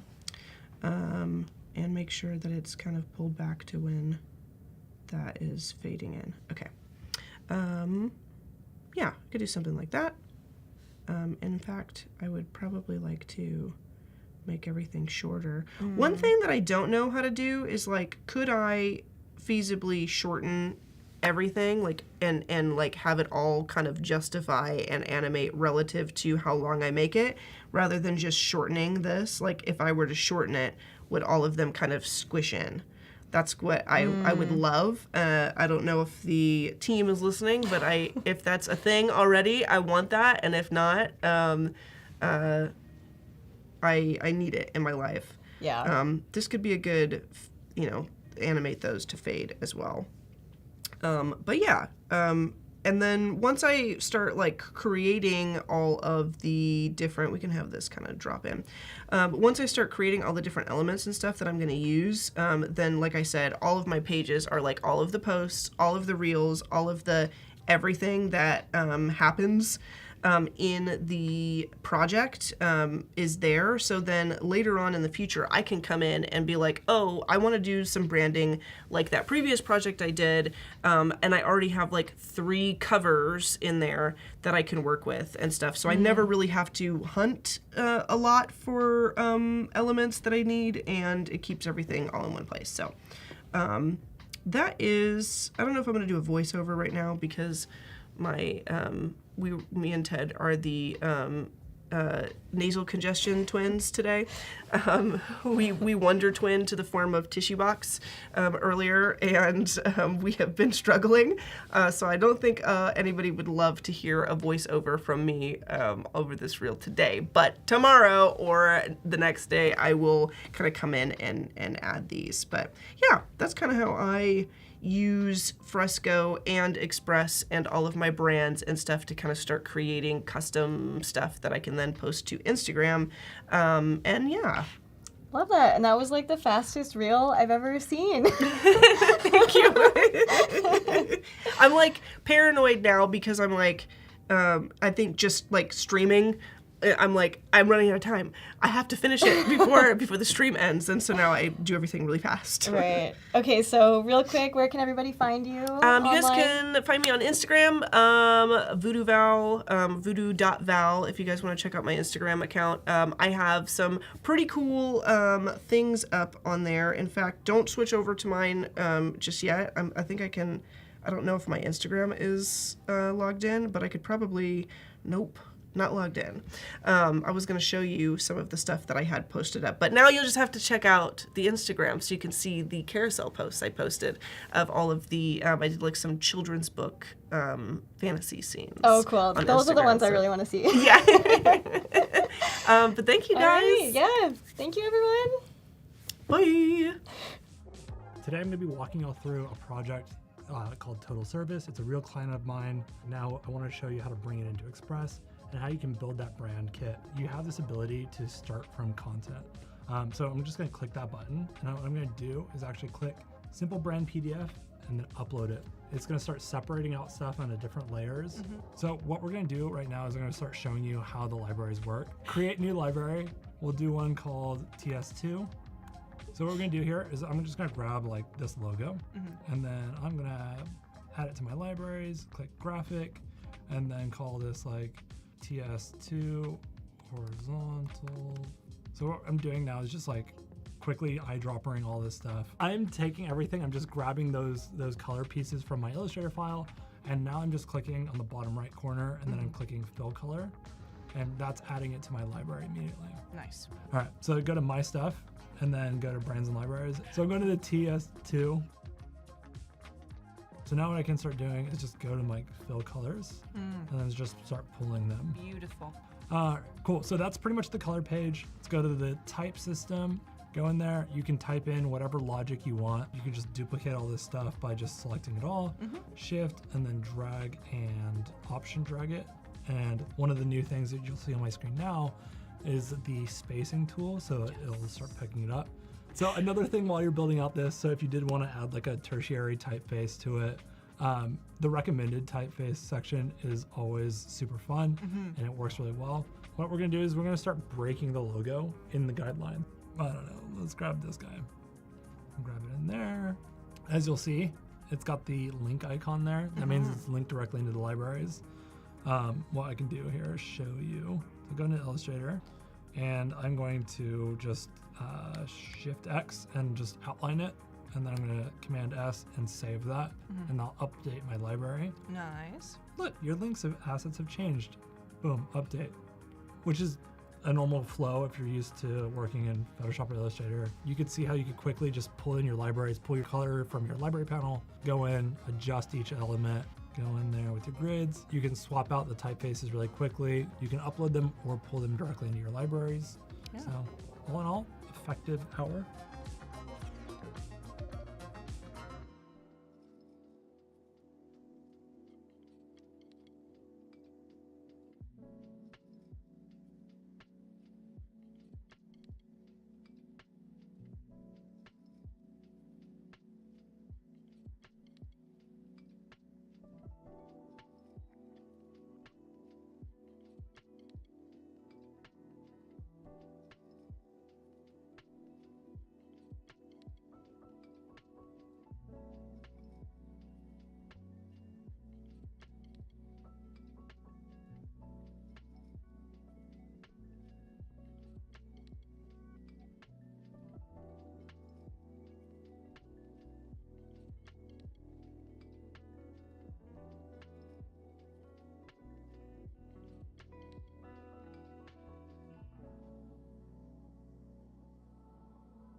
Hello, everybody. Welcome back. And here again, I'm Ted, your host, and we're here with Ashley. Are you excited? Hey everyone. Yeah, I'm excited. Yeah, so this is you just did a session and then you host one. Yeah. And now you're back with another one. Now yeah. I'm back to design again. Yeah, excited. Yeah. So introduce yourself to those who just joined or who missed the earlier session about you and your work and what we're working on now. Yeah, hey everyone. My name is Ashley Green. I'm an illustrator. I also run my own art shop, which I'm sure a lot of you fellow illustrators can relate. So I make stickers, postcards, prints, pins, whatnot, all those fun illustrated things. Yeah. And so today I want to walk you guys through how to create a really simple but fun animated product post for Instagram. So we're going to make a carousel. We're going to go through taking some really simple photos of your product, but editing them in a really easy way and then adding in some fun design elements, maybe even a little bit of animation, just to create like an engaging, easy to create product post for social. Yeah, I see you got your phone, your iPad, your laptop, Yes. just all set out, ready to show you guys my the whole progress. studio here today, basically. The whole studio, yeah. Everything you got. Yeah, okay. Exactly. So Oh, the pins are so cute. yeah, we'll go ahead and we'll take some product photos. So I brought some of my products here. You can't See really if see you them can yet. show it. Yeah. So I've got It's my there. little pins. And basically we're going to use my good old iPhone and take some photos and then bring them into Adobe Express. Oh, live photo shoot. So we can see your phone live right Yes. now, by the way. Say hi. Oh, that's so cool. Okay, so these don't have to be anything too fancy. We're just literally going to Yeah. take, I've got a few pins here, so we'll do it one by one, but we're going to take the pin. We're not really going to worry about the background because I'll show you guys later, but it's super easy. We're going to remove the background and we're going to make it look way more professional. This is actually so cool. I never see a phone live at studio. Oh, really? Live before, yeah. Cool. Okay, so I've got my pin here. I just want to make sure the lighting kind of shows the gold, but also maybe not too reflective. Yeah, the little shining. Yeah, on a little bit of on the shine. top. A little I bit, think just that a looks little pretty bit. good. Yeah, a little shimmer. And we'll just get a little bit of my hand in there as well, just to show it. So maybe like there looks good. Okay, I've got a couple pins. Maybe we'll switch hands for this one. It's my little flower. That's so cute. Thank you. Oh, those are from the same one from your business card. Yeah, basically. Nice. It's my little Instagram icon as well, if you guys have seen my Instagram page. So I'm just going to get a couple photos. I don't know why it's switching like that. I'll grab a couple photos to make sure I have something decent. I don't know why they're so awkward to hold, but okay, I think that's pretty good. And then I'll just take that picture. And then I've got one more. Oh, that one looks like the national park. So this is actually where I live up in Canada. This is a little scene of our mountains in our Oh, valley. so pretty. Yeah. Not jealous at all. We have park in San Francisco too. You have amazing parks here. You know, Yeah, it's a little beautiful. redwood here and there. Yeah, I Golden kinda Gate wanna go. Park. We got some buffaloes in there. Yeah, I heard about the buffaloes. That sounds really random. Yeah, it's pretty random. Should I go see them though? Yes. Is it cool? It's pretty cool. Yeah, they're just rolling around freely, but the park in general is pretty. Yeah. That's really fun. Okay. Okay, so I've got my photos. That was really quick and easy to do, right? You guys saw. Now I'm gonna find Adobe Express. I'm just gonna go ahead and open that on my phone. Adobe Express. And what I kind of like to do is do a little bit of Adobe Express on my phone and then move to my computer.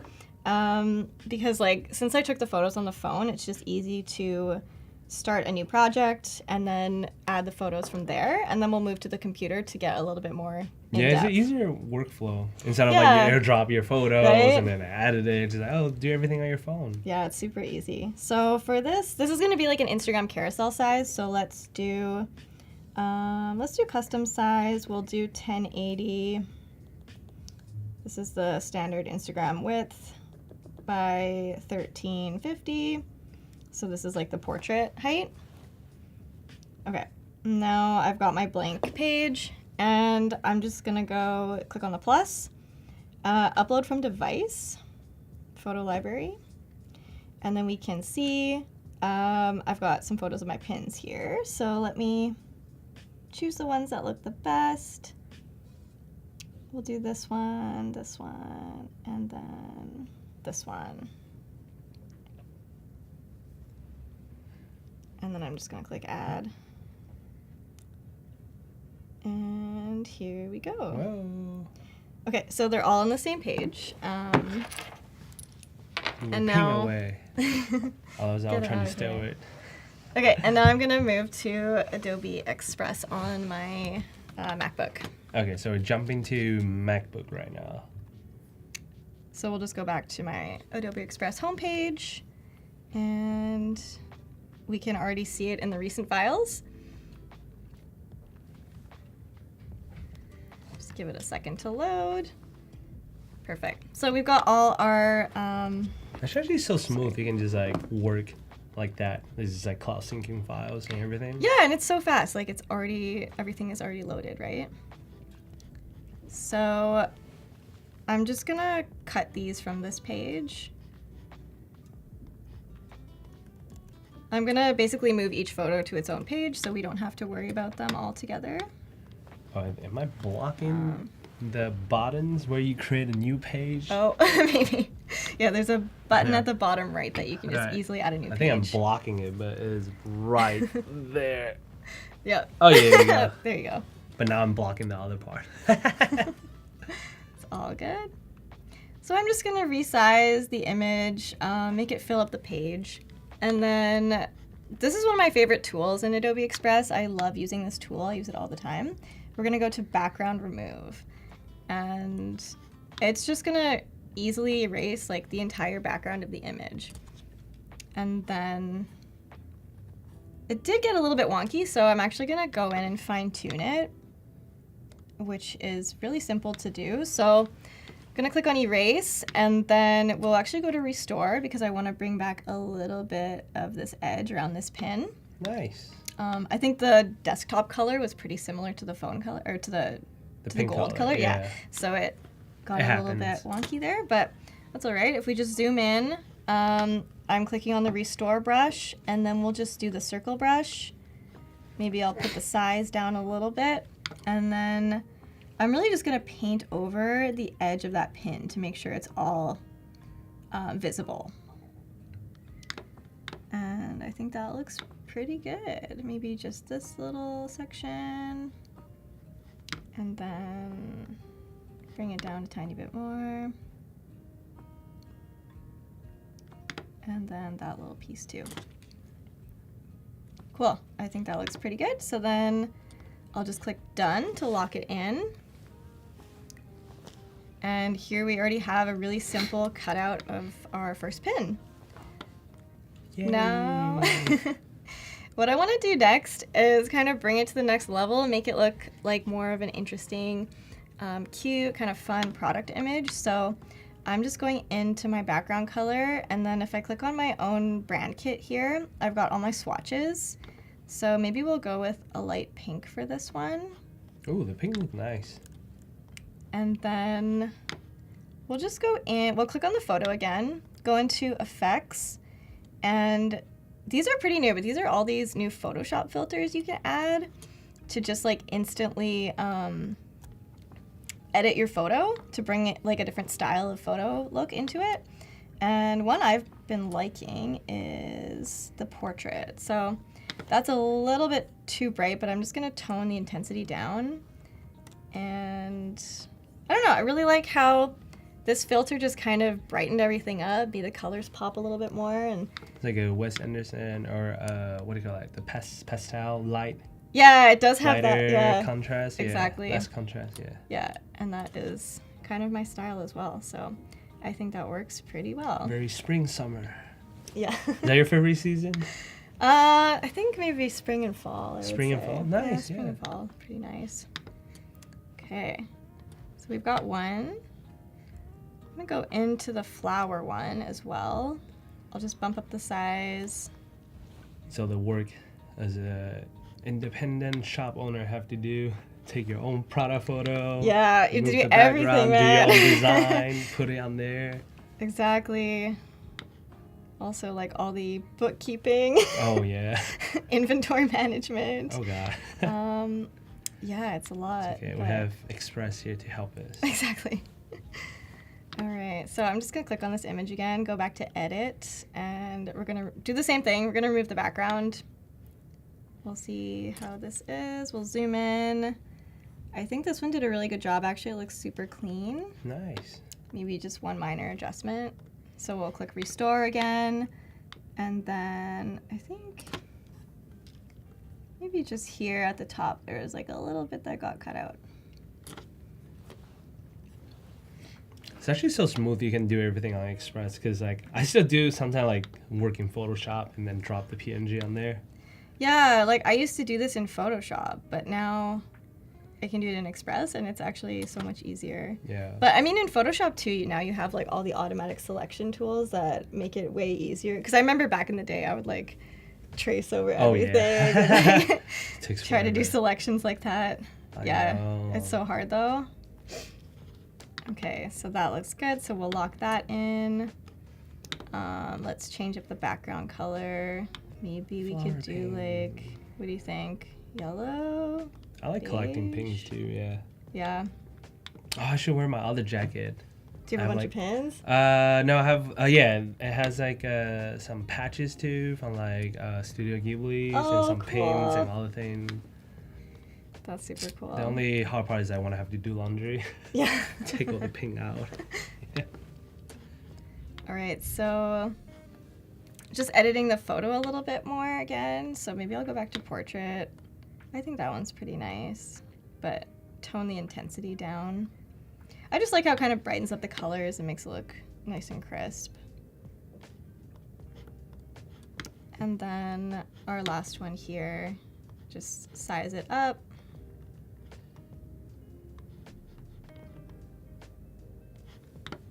We'll go into edit, remove background.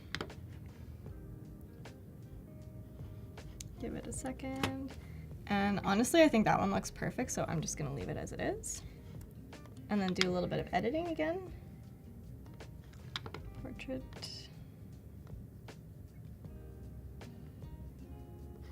And then background color. Maybe I'll just pull a color from the image this time, so maybe we'll do like a purple, but then lighten it up a little bit so it's not It's not blending together. Yeah, so that the pin stands out a little bit more, Nice. right? Yeah, there we go. Okay. So, all right, so far we've got our 3 pin images on our backgrounds. Maybe we'll make this one a little bit smaller to match the other ones. Okay. So now I kind of want to add some other elements and make the post look a little bit more interesting, a little bit more fun. So I'm actually going to switch to my iPad and we're going to bring in some doodles. We're going to do the hand-drawn doodles together. And so we're going to switch from Express to Illustrator. We're going to use all the devices all today. the devices you can see, you know. Exactly. So let me just shove this over here. Yeah, so I have my iPad here. I have it paired to my MacBook. So what is happening is my iPad is mirroring the screen of my MacBook. So I've got desktop version of Illustrator open, and I'm just going to draw directly onto my iPad, and that is working within Illustrator. So It's like a drawing tablet, yeah, but exactly. with iPad. Yeah. Yeah, this is how I do my drawing tablet hookup.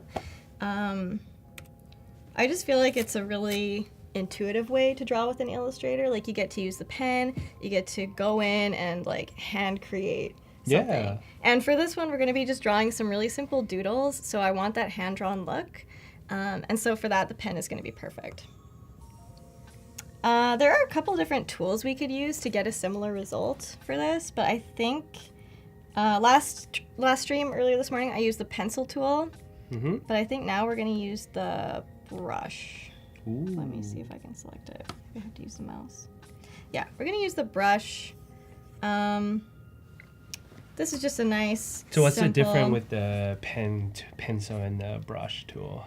Yeah, there aren't too many differences. Both of them you can go in. Well, the way I use it, I guess there's not a ton of differences, but both of them you can go in and you can adjust the the smoothness. So here I have it like 4/5 of the way smooth. I think that's what I pretty much usually have it at. But you can turn it like all the way up smooth, and that's gonna make your line as smooth as possible. Or you can also go in, I don't know why I can't click these today. You can also make it incredibly accurate. So if you're doing something with a lot of points and really angular, Oh, it's wow. gonna, Yeah, I see. yeah, it's gonna keep all those anchor points, and it's gonna be more of a detailed illustration. Brice, glad to see they're not the only one who also worked like this. Oh yeah, that's Yeah. awesome. I love I that. have the giant tablet at home, so I just got my face glue onto it and Oh, draw you do? on it. Like Yeah. the big Wacom? Yeah, I have the big Cintiq? one. Yeah. The one time I used the small one. Yeah, Yeah. it's easy to carry. Yeah, Yeah, I want to get the big one too. it's so fun. Use it for photo editing? Yeah, easy, so I can Nice. go super detailed. That's really cool. So let's just change these settings again. Let's go up back to about here. I think that's pretty good. Also, one other difference between the brush pen and the pencil tool is like with the brush, if you draw a circle, your lines are going to remain unconnected. So they're going to look like this. But then if you use the pencil tool and you draw a circle, but the points come together. Okay, I don't know. My brush is like offset today. But normally, if you draw a circle and the points are close in the end, your shape will automatically snap together. Yeah, your Got it. points are going to be connected. And so that's really nice if you're drawing like shapes that you want to be connected, which I do sometimes, but I think right now for the doodle style, we'll just use the brush. So I'm gonna go in and draw some little doodles that kind of accent the pins that we made. So for the cherries, let's just do some cute things like we'll do a heart. Well, my brush is like really offset right now, so let's see if I can draw. Oh, I see the off. You mean Yeah. We can work with it though. Okay, we've got a heart. We're good at problem solving and improvise Yes. in a critical time. We'll figure out a way to work with it. Exactly. Okay, maybe we'll do like some simple. You guys can't really see it, but from my view, it's just like the brush is a little bit offset from the physical brush. Yeah, it's Yeah. like where I'm drawing, the line is actually like an inch below, so it's a little bit I wonder awkward if right you now. have to click something because I have the setting on my Wacom that purposely does that when I need to reach out to outside of the screen. But Oh, it's like does a it? hotkey, like I can press it and it comes back. Honestly, I've never had it do this before, so I'm not too Yeah. sure. It's okay. We like a challenge. Yeah, we'll just. Yeah, we'll like we'll keep regular going. tutorial, we like a challenging tutorial. Exactly. Okay. These might look a bit wonky, but It's wonky in style. yeah, Yeah. they're just little doodles, right? It's not a big deal. Sorry. Your brush is off, my nose is off too, so we're working on it. We're getting through it today. Yeah, we're getting through today. We're here. No.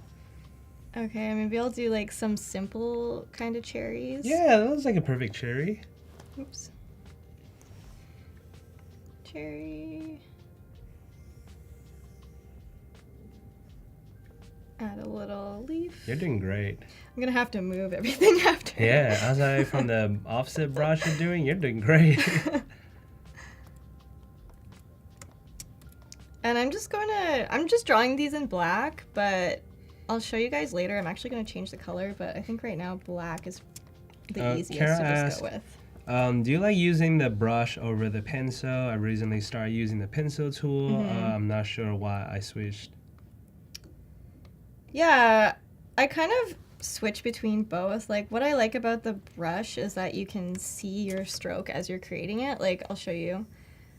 So as I'm drawing, you can see the line, you can see how thick it is, you can see exactly where I'm putting it. If I switch to the pencil tool, which is just N with the hotkey, I'll show you what that looks like. as I'm drawing, Oh, you only see the line Yeah. before the path. exactly, you're seeing the path, but you're not seeing what the line looks like until you stop drawing. So I've gotten kind of used to drawing like that, mainly because I like to draw with the pen or the pencil, and I like when my shapes snap together and my lines close. So that's kind of why I prefer using the pencil, but I do like the brush because I like being able to see it as you're drawing it. It's a little bit more satisfying to work that way. Yeah.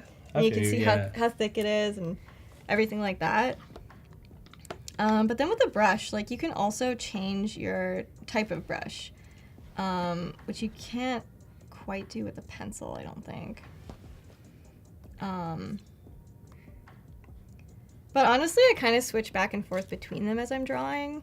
And usually I'll just go in with the brush and I'll create a new one. So I'll create a new calligraphic brush and I'll just put it to 1 point. So that as I'm drawing with the brush, let's say I want to bump up the stroke weight, I'll set it to 3. I think that's what I have here. Oh, no, I have 5. I'll set it to 5.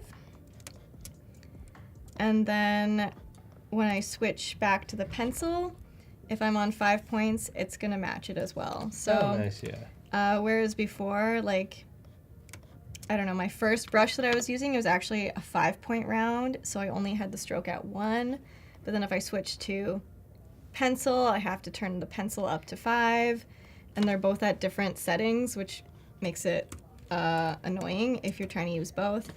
So I just like to put my brush to the 1 point and then choose whatever stroke I want. So let's do 5 like I originally had. I don't know if that made any sense, but It makes sense to me. Yeah, because as you said, right, like there's two, you have to reset your setting when you jump in between two, and then they serve different purpose for it. Exactly. So it makes sense to like stick with one and then have it all set up, or do similar if you want to jump in between. Mm-hmm. So I'm just kind of, It's like workflow different too. yeah. I'm just kind of editing my cherries a little bit.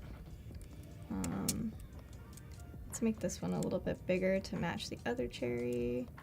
And then I actually want to make this one rounder. So one little trick that I like to do is I'm going to select my little object. Yeah. We're going to click A so that we can see all the anchor points on it. Then I'm going to go Object, Path, Smooth. And so now we get this little sliding scale bar here, which is really handy. So it's all the way over on the left right now, which means we have a little bit more angular points. Mm-hmm. But if we drag it out, it's going to smooth out my shape quite a bit. Wow. So that's too drastic. I'm going to go back maybe about like 20%. And if you look where we start, it's a little bit angular like at the top and the bottom. But if we slide the scale over to around 20 or so, like it really just smooths out that cherry. So I think that looks pretty good. So I don't have to learn how to draw a perfect circle. That's what you're saying. Yeah. I don't know how to draw a perfect circle. I Hey, just use you've that. been doing it, yeah. Okay, so we've got those little guys. Maybe we'll add like some stars just for like other cute things. Actually, do you guys in the chat have any suggestions of what would be cute doodles? Please let me know and I will draw them. Let me think. Star. Maybe we'll just do some like a jar. simple I don't know why I think of jar. A jar. I don't know if I can. No, go simple. I don't know if I can draw that with like this offset brush right now. A bolt character, like the one on the wall. A boat? A bowl. Sorry. A circle. Oh, circle. Yeah. Okay. Circle we can do. A circle. What about square? Square. Maybe we'll do diamond. Yeah, there you Diamond go. would be cute. Okay. We'll just A kite. clean There that you up go. a That's a little. kite. Kite. Yeah. Cute. We love a kite. Kite. Maybe for the flower pin, we can add like some simple little flowers to go beside it. So I'll just do like a little circle. Maybe go in and clean that up a little bit more. It's okay. Nobody sees anything here. Yeah, nobody's watching. Yeah, no one's watching. While we zooming all the way on your canvas. Yeah. No one's watching. No pressure. Wink. And then I'll just draw some little petals.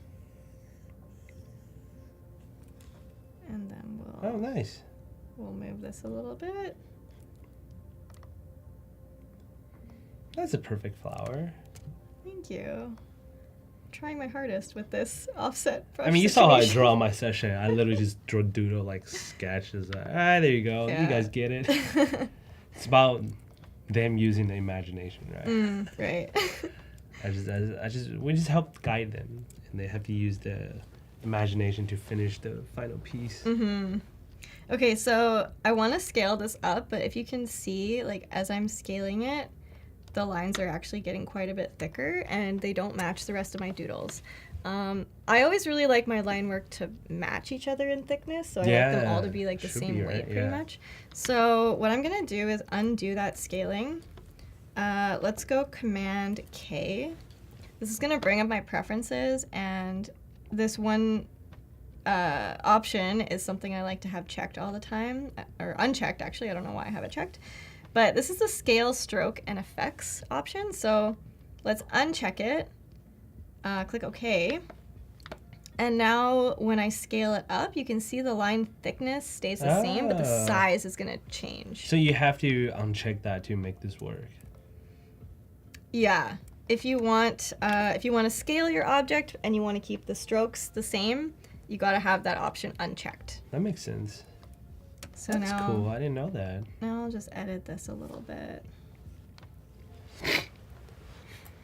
Yeah, that's a really handy trick. And like, if I actually wanted to change the scale of all my objects, I would actually go back in and I would check that box because I want them all to stay the same size, right? So now they're all scaling together, which is what I want. So we'll just undo and then we'll just uncheck that again while I'm still drawing. So this is a Command K. Yeah, just a little shortcut, Control Command K, K. yeah. You can also find it The up preferences in setting, the yeah. file or something like that.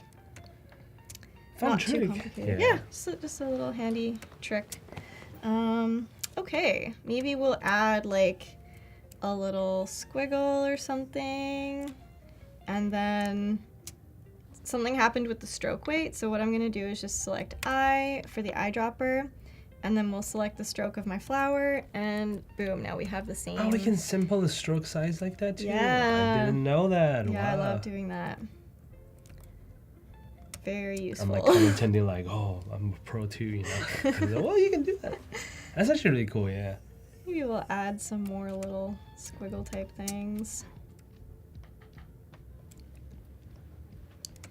Maybe we can also do like some cute little dashes. Yes. Yeah. Caterpillar. Caterpillar.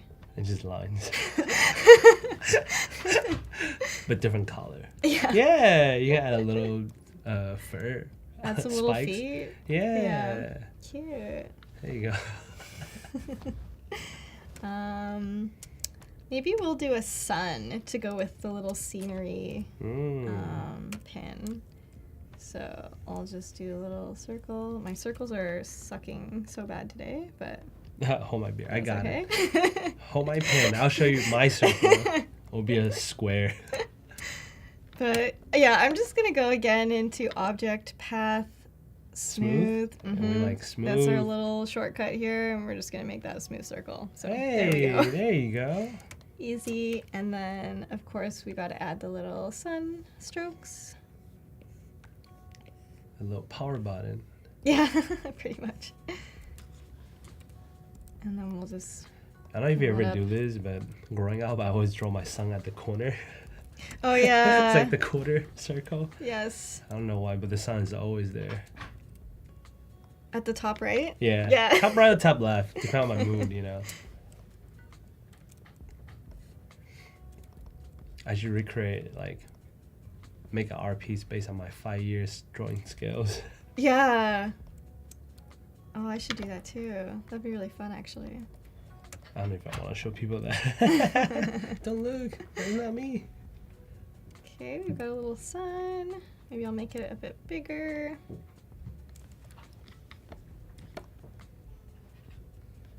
And then just group everything to keep it all organized. I like to keep my objects grouped. Just in case I want to move anything around, it's a lot easier to manage. Maybe we'll do a simple little tree. I think we can do that. I think tree would be cool. How do you draw a simple tree? Triangle? We'll see. Oh, Little, like a little pine tree? Yeah. We've got a lot of pine trees where I live, so. Oh, is that most of the common tree out there? Yeah, I would say so. Does Pine it trees, get I cold, guess. right? Or... Yeah. Yeah, it gets cold. It gets snowy. Let's see. I like trees. Mm-hmm. Do you have a favorite tree? Redwood. Oh, I really want to see the redwoods. They're so tall. I haven't seen a sequoia though, so I need to Really? go to Sequoia National Park. But I love redwoods. They just make you feel so tiny. Yeah, that's so cool. Yeah. You guys don't have redwood up close to the BC? No, isn't it just California? Yeah, probably. I have no idea. It's like just a California thing, right? Whoops. Maybe? I wish we had them. I know it's close to Oregon coast. Oh. The Redwood National Park. It's like 5 hours from here. Okay. Yeah, it's beautiful. The Avenue of Giants. Right? I think I'm saying that right. But it was beautiful. I love it. That's so cool. To make you feel like tiny person. Yeah. Find big food there. Yeah. Yeah, I love redwood. Yeah. Kind of like apple tree too. I don't know why. We have If a I lot of get- apple trees where I live. If I get hit by the apple, I'll be smart, you know. Yeah. It's like, whoa. Okay, so we got a little tree. Maybe I'll just add a couple tiny extra little sparkles. More sparkle. Can't have too many sparkles. Except I feel like the sparkle symbol means AI now. Wait, why? Is it? Yeah. Has it always been that?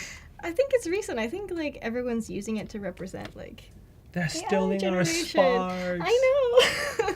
No, we're gonna fight against it. Yeah. We're gonna be using it more than they do. Yeah, guys, keep using the sparkle. Keep drawing Yeah. sparkles. I don't know. Don't It's let an AI take it. symbol. I thought it was just gonna be a robot emoji. No, I don't know. They're trying to make it look like magic or something. Is it magic though? I don't know. It's a dark source. Maybe we'll just do like a couple little. Did you make it to the dollar sign? The real magic. Man, no, we're gonna claim the spark back. By hand drawing it, you know. Yeah. Ooh, what's this one? Just a little X. Little X. Yeah. I don't have any dad joke for X. Otherwise, I'll be. Do you guys have any dad jokes for X? You'd be surprised. The chat sometimes has some like really Yeah. funny jokes. Tell us your best dad jokes. Yeah. Okay. This is probably enough. So I'm just gonna space everything out a little bit more, and then we're gonna bring it into Express. Ooh, are you bringing that to the library? We're gonna do it in a different way, actually. What? Yeah. There's a different way. Because I want all of these vectors to actually still be editable. Oh. We're gonna bring it in as an Illustrator file. You have that to we show me can- that. That's the area I have no idea Oh, okay. of how it works. Cool. So maybe we'll just scale these up a little bit, but first I gotta I check was my. gonna say, are we doing the same brush stroke size or different? There we go. And then I don't know why I have a stroke here, so I'll delete that. Okay, and then I'm just gonna save this. So I'm saving it as a .ai file. It's an Illustrator file. That's just the standard AI? file format. Yeah. AI. Okay, and then we'll open Express. Sorry. All good. That's how you know this is real person. You know, it's not AI. It's not a robot Ted doing the host. Okay, so I'm actually gonna have two windows open. This will make sense in a minute, but this is our original file. Okay. Maybe let's go back to the cherries. Then I have another Express page open. I'm going to start from my content. I'm going to go to desktop. I'm going to go to my Illustrator file that I just saved, which is right here. and then I'm gonna open it. It's gonna give me an option right here. So I can either place this file in as a linked image. This is not gonna have the same editable qualities as the second option. So what this does, if you place it as a linked image, it's just gonna kind of plop your AI file in there, and if you change your Illustrator file, it will automatically update, which can be really useful. But what I wanna do is convert the AI file to an Adobe Express file, and this is gonna let me actually edit all of my, all the colors of my illustrations actually. Oh, nice. So we'll just let it convert. That's gonna Take a take while. a little minute. Oh, it's pretty fast. Yeah, not too long I was there. hoping it would take a little bit longer so we can convince the engineer to put the game in there. All right. Perfect. So we have the file here. Right now everything is grouped, so I'm just gonna select it and then click ungroup. And now you can see all of my illustrations. Okay, I see. Yeah, and if you zoom in, you can see like everything is actually still editable, and I can take this apart. I can scale it. But what I want to do is kind of Group it? Yeah, Or- group. They give you more control instead of like whole elements on there. Yeah, definitely. There's a lot more control, which is going to be really nice for editing the colors once we bring them into our product pages. So we'll just group a few things. And then starting with the cherries, let's take the cherry doodle, maybe like these sparkles and things like that. We'll just select a few things. I'm going to copy it from this Express file into my other window. I love having two files open at once so I can do this. Like copy and paste. Yeah, it's just so- copy and so good. paste. It's almost like working with two artboards in Illustrator or two Illustrator files at once. So it's really useful. And then I want to change up the colors. So I kind of just want them to be like cute little accents around the pin. So maybe we'll just, maybe we'll just click them and kind of like offset them. Just rotate them a little bit, move them around. Maybe we'll duplicate a couple things. We'll do a little bit of a smaller sparkle. But I'm not liking the black. I think it is too distracting. I want the pins to be the main focus. So we will select the little doodles. And then we can go ahead and change the fill. So we can go ahead and do a custom color. What color are you gonna use? Your brand color? Yeah, let's see if the Brand brand color. colors work. Maybe let's try this red. Ooh. Yeah, I think the red looks cute on the pink. So if you're working with a grouped file though, you kind of have to go in and select all the different points separately. Maybe Express can update that in the future, but right now, that's how You're it the does Express it. team. We have a request. Yeah. So I'm just gonna go ahead and change all of the black to red. Oh, I see what you mean. Instead of like selecting the whole group, you have to select each point individually in Yeah. there. Like I guess I could just ungroup it and then No, it's not the same. do that and then regroup it. I wonder if you ungroup and select the whole thing and change it and then regroup it. Yeah, actually, I think that's probably the easiest. Like if I select this and then I ungroup it, everything is still selected, and then I'll just change the and color. change it. Yeah, Oh. and then group it back. So I think that's a pretty good workaround actually. The engineer like, whoo, we don't have to do that. We don't have to fix that for her. Yeah, but they still have to do the She game, can walk right? around. Yeah, they should still do the game. Okay. Still an express quiz. If you answer all the quiz right, you get like a free pin or something. Ooh. Okay, so next we'll do the flower. Yeah, let's take the flower. Maybe these little dash lines. I don't know why the dash line looks like the cat's whisker. Oh yeah. Yeah. Charcoal's whiskers again. Charcoal, I never met you, but I miss you already. Okay. Yeah, and then I'll just bring these in here. What color should I do for these, do you think? What's on your brand color? Let me see. Green? Green. Well, the green is cute. Hard Maybe to like see, the huh? Yeah, gold. maybe gold. Or maybe yellow. Something. Maybe gold. I don't know. What about two color? Too greedy? Crazy. Yeah, like crazy. We don't do that. I think I like the gold. Yeah, I think that's gold. pretty good. Okay, yeah, so we'll just change these all to gold. Make it rainbow. I'm just kidding. Okay, well, we'll ungroup it, and then we'll change the color again, and then we'll group it. That's our little workaround. Wow. And maybe I'll flip this around. So I'll just go to position, flip it horizontally, rotate it a little bit, and then bring it in. Well, that looks pretty cute, I think. Yeah. And then we'll just change these colors. Is it hard to make your own pin? I wouldn't say it's hard. It's just like you kind of have to know how to set up the file. That would be the hardest that part. sounds hard. And like how to size everything properly so you're not surprised by the outcome. Have you done a mistake like make it super huge or like? No, like I've only done a few pins, so I haven't really done that many, but yeah, that was just kind of one thing where I know I had to triple check and I had to print the file first and measure it to make sure that it was going to turn out how I imagined it. Yeah. Yeah, in case it comes out like super small or super big or anything.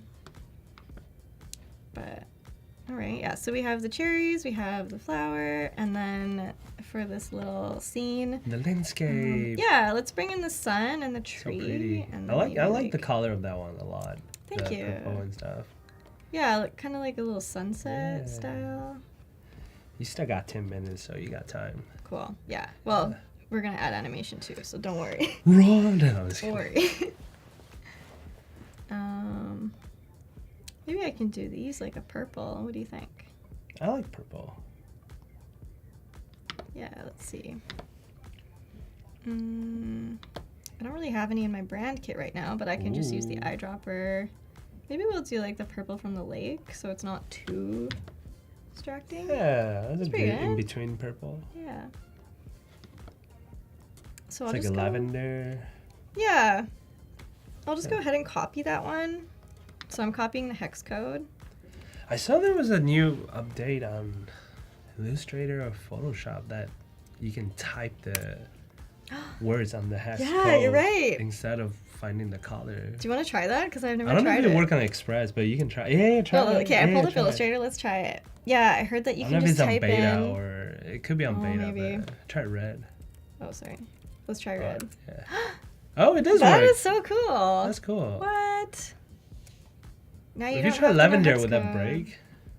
I don't know. I'm just curious. Like, what are some? Yeah, color- like how detailed can you get with your Yeah. color description? Can you type in like, oh, you can't do Pantone anymore, but Try it. Yeah. let's try lavender. Is it ER? Lavender? Oh. Oh. Whoa. That's actually so cool. That's really cool. Crazy. Like you don't need to know hex codes anymore. You can just be like, I want I never know. blue. What if I do like an ocean blue sky, Yeah. golden hours? Yeah, I'm good. Get it. But that's some cool new update. I saw Paul did a video on that. I was like, oh, that's so cool. Yeah. Yeah, I heard about this at the summit. Michael was Nice. showing us. So cool. Does it work on Express too, or no? Yeah, let's try. So we've got the fill. Oh, we try lavender. Oh, something simple. We don't have to go too far. Okay, let's We'll just see if do it blue. works. Yeah, No, it's okay. it's only letting me type in like the hex code the hex characters. It's yeah. fine. Yeah. Okay. We'll just do our little lavender here that we already have. Yeah. Perfect. And then we'll do one more.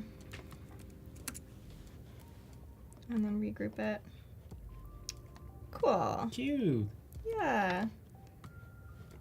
You're gonna see how you add animation to that. Yeah, let's add some animation. I really like using the animation tools in Express. Me too. It's so easy and it's like a fun way to just bring your design to the next level, bring it to life a little bit, make it more eye-catching. Yeah, I use it for like behind the scene or like composite, how each layer come alive. So it was really cool. I never thought we'd use it that way. That's really cool, actually. So you're showing like the progress. with the Yeah, so layers. like the foreground will come from the bottom, and then Yeah. the character will jumping and then stuff. So it's pretty that's really fun. cool. Have you tried the new wobble? Yeah. No, but I characters? saw it. Yeah. Let me see if I can find that one. It's just me wobbling. I'll move whichever animation you pick. I'll just be like. Oh, I don't see it right now. Maybe it's hiding. Or maybe you can't apply it to vectors. Not sure. Try the I'm hand. not sure. Yeah, okay, I can do it with the image. Oh wow! Yeah, I can do that on camera. I'll have to do Yeah. like this. Okay, that's kind of silly with the hand, so we're not going to do that one. But Yeah, that's I actually wonder- really cool too. Like if you have a Yeah. character and you want to like bring it into the scene, it actually like animates it in a bit of a realistic way. It's actually really cool. That's like me on Monday afternoon, just like wobbling to work. Okay, so I'm just gonna go to the looping effects. I just like to add like really simple motion, like maybe for this one, we could do blinking because they're kind of like little stars. Yeah. But then I want to offset them, so I'll just go into the settings and then maybe I'll lower the intensity for one so that they're not quite at the same time. They're like a little bit Yeah. offbeat. Offset the timing on that. Mm-hmm. And then maybe for the sun, what do you think would be good? Like maybe should it spin or Rotate, something? spin. I like spinning. Spin. Yeah. Oh yeah, that's Yeah. cute. Okay, so we'll just make the sun spin and Oh, then now it feels like a stars too. That's pretty cool. and then maybe for the tree, we could do Does that have growing? or- yeah. Oh, yeah. Scale. What's it called? Yeah. Breathe or pulse. Both are pretty cool. Yeah. So then if we look at them all together, it's just like that. And then yeah, maybe let's This add one will be some so here as cute. well. Yeah. I'll just make this one a bit smaller.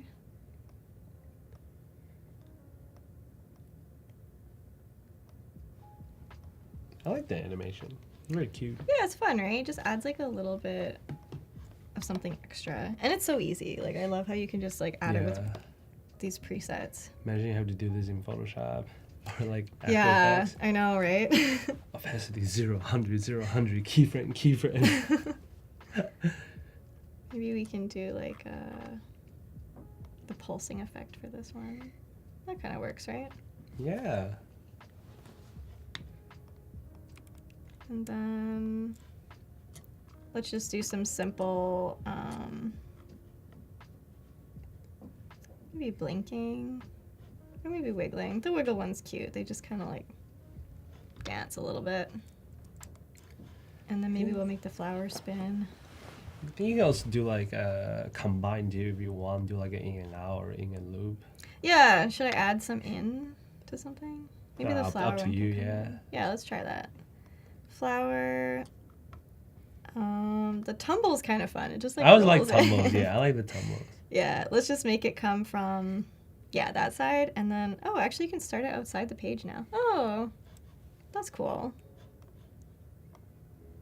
Yeah. And then we'll just add something to this guy.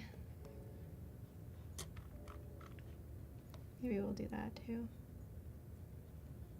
Cool. Yay. Yeah, so we've got our little motion there. And then we'll just add a couple more to Oh yeah, this the guy. cherry, the star. Is this your favorite one? I don't know. I like the flower. No, I like them all. They're all really cute. I do Thank you. like the park. Yeah. I love nature, so I like Oh, that yeah. one a lot. But the cherry and star is so cute too. Has its own character. Mm. Maybe we'll do the wiggle for that I'll collect it one. all. I'll take all three. Yeah, we'll just play around with some effects I here. like that. Yeah. Maybe we'll do like the bob is pretty fun. I like to use that one too. And then this one can just be like blinking maybe. Yeah, so this is what it looks like here. Ooh. Just like some subtle little motion to make the product look cute, you know? Yeah, because you don't want to distract people from like the pin, you know. Yeah, It's like little elements around it, just a little sprinkle on the top is great. exactly.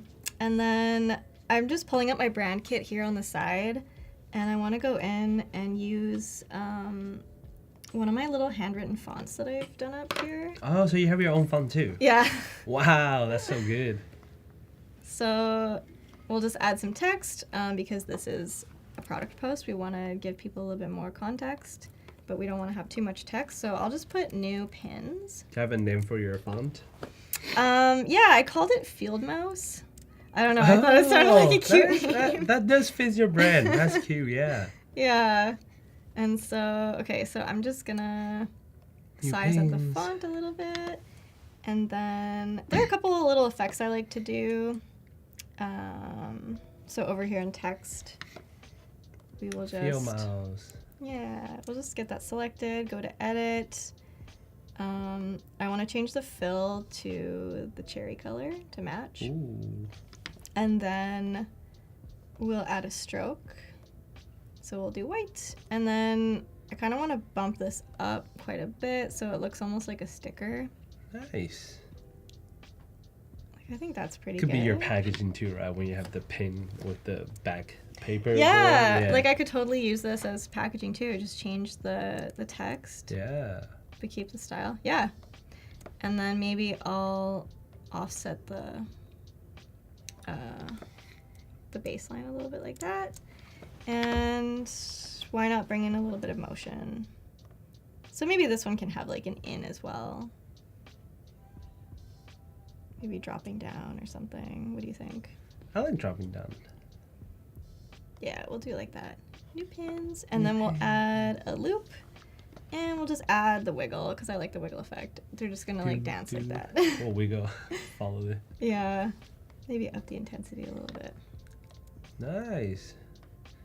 You can also change the animation on the timeline, depending on how you want to delay it. Yeah. Yeah.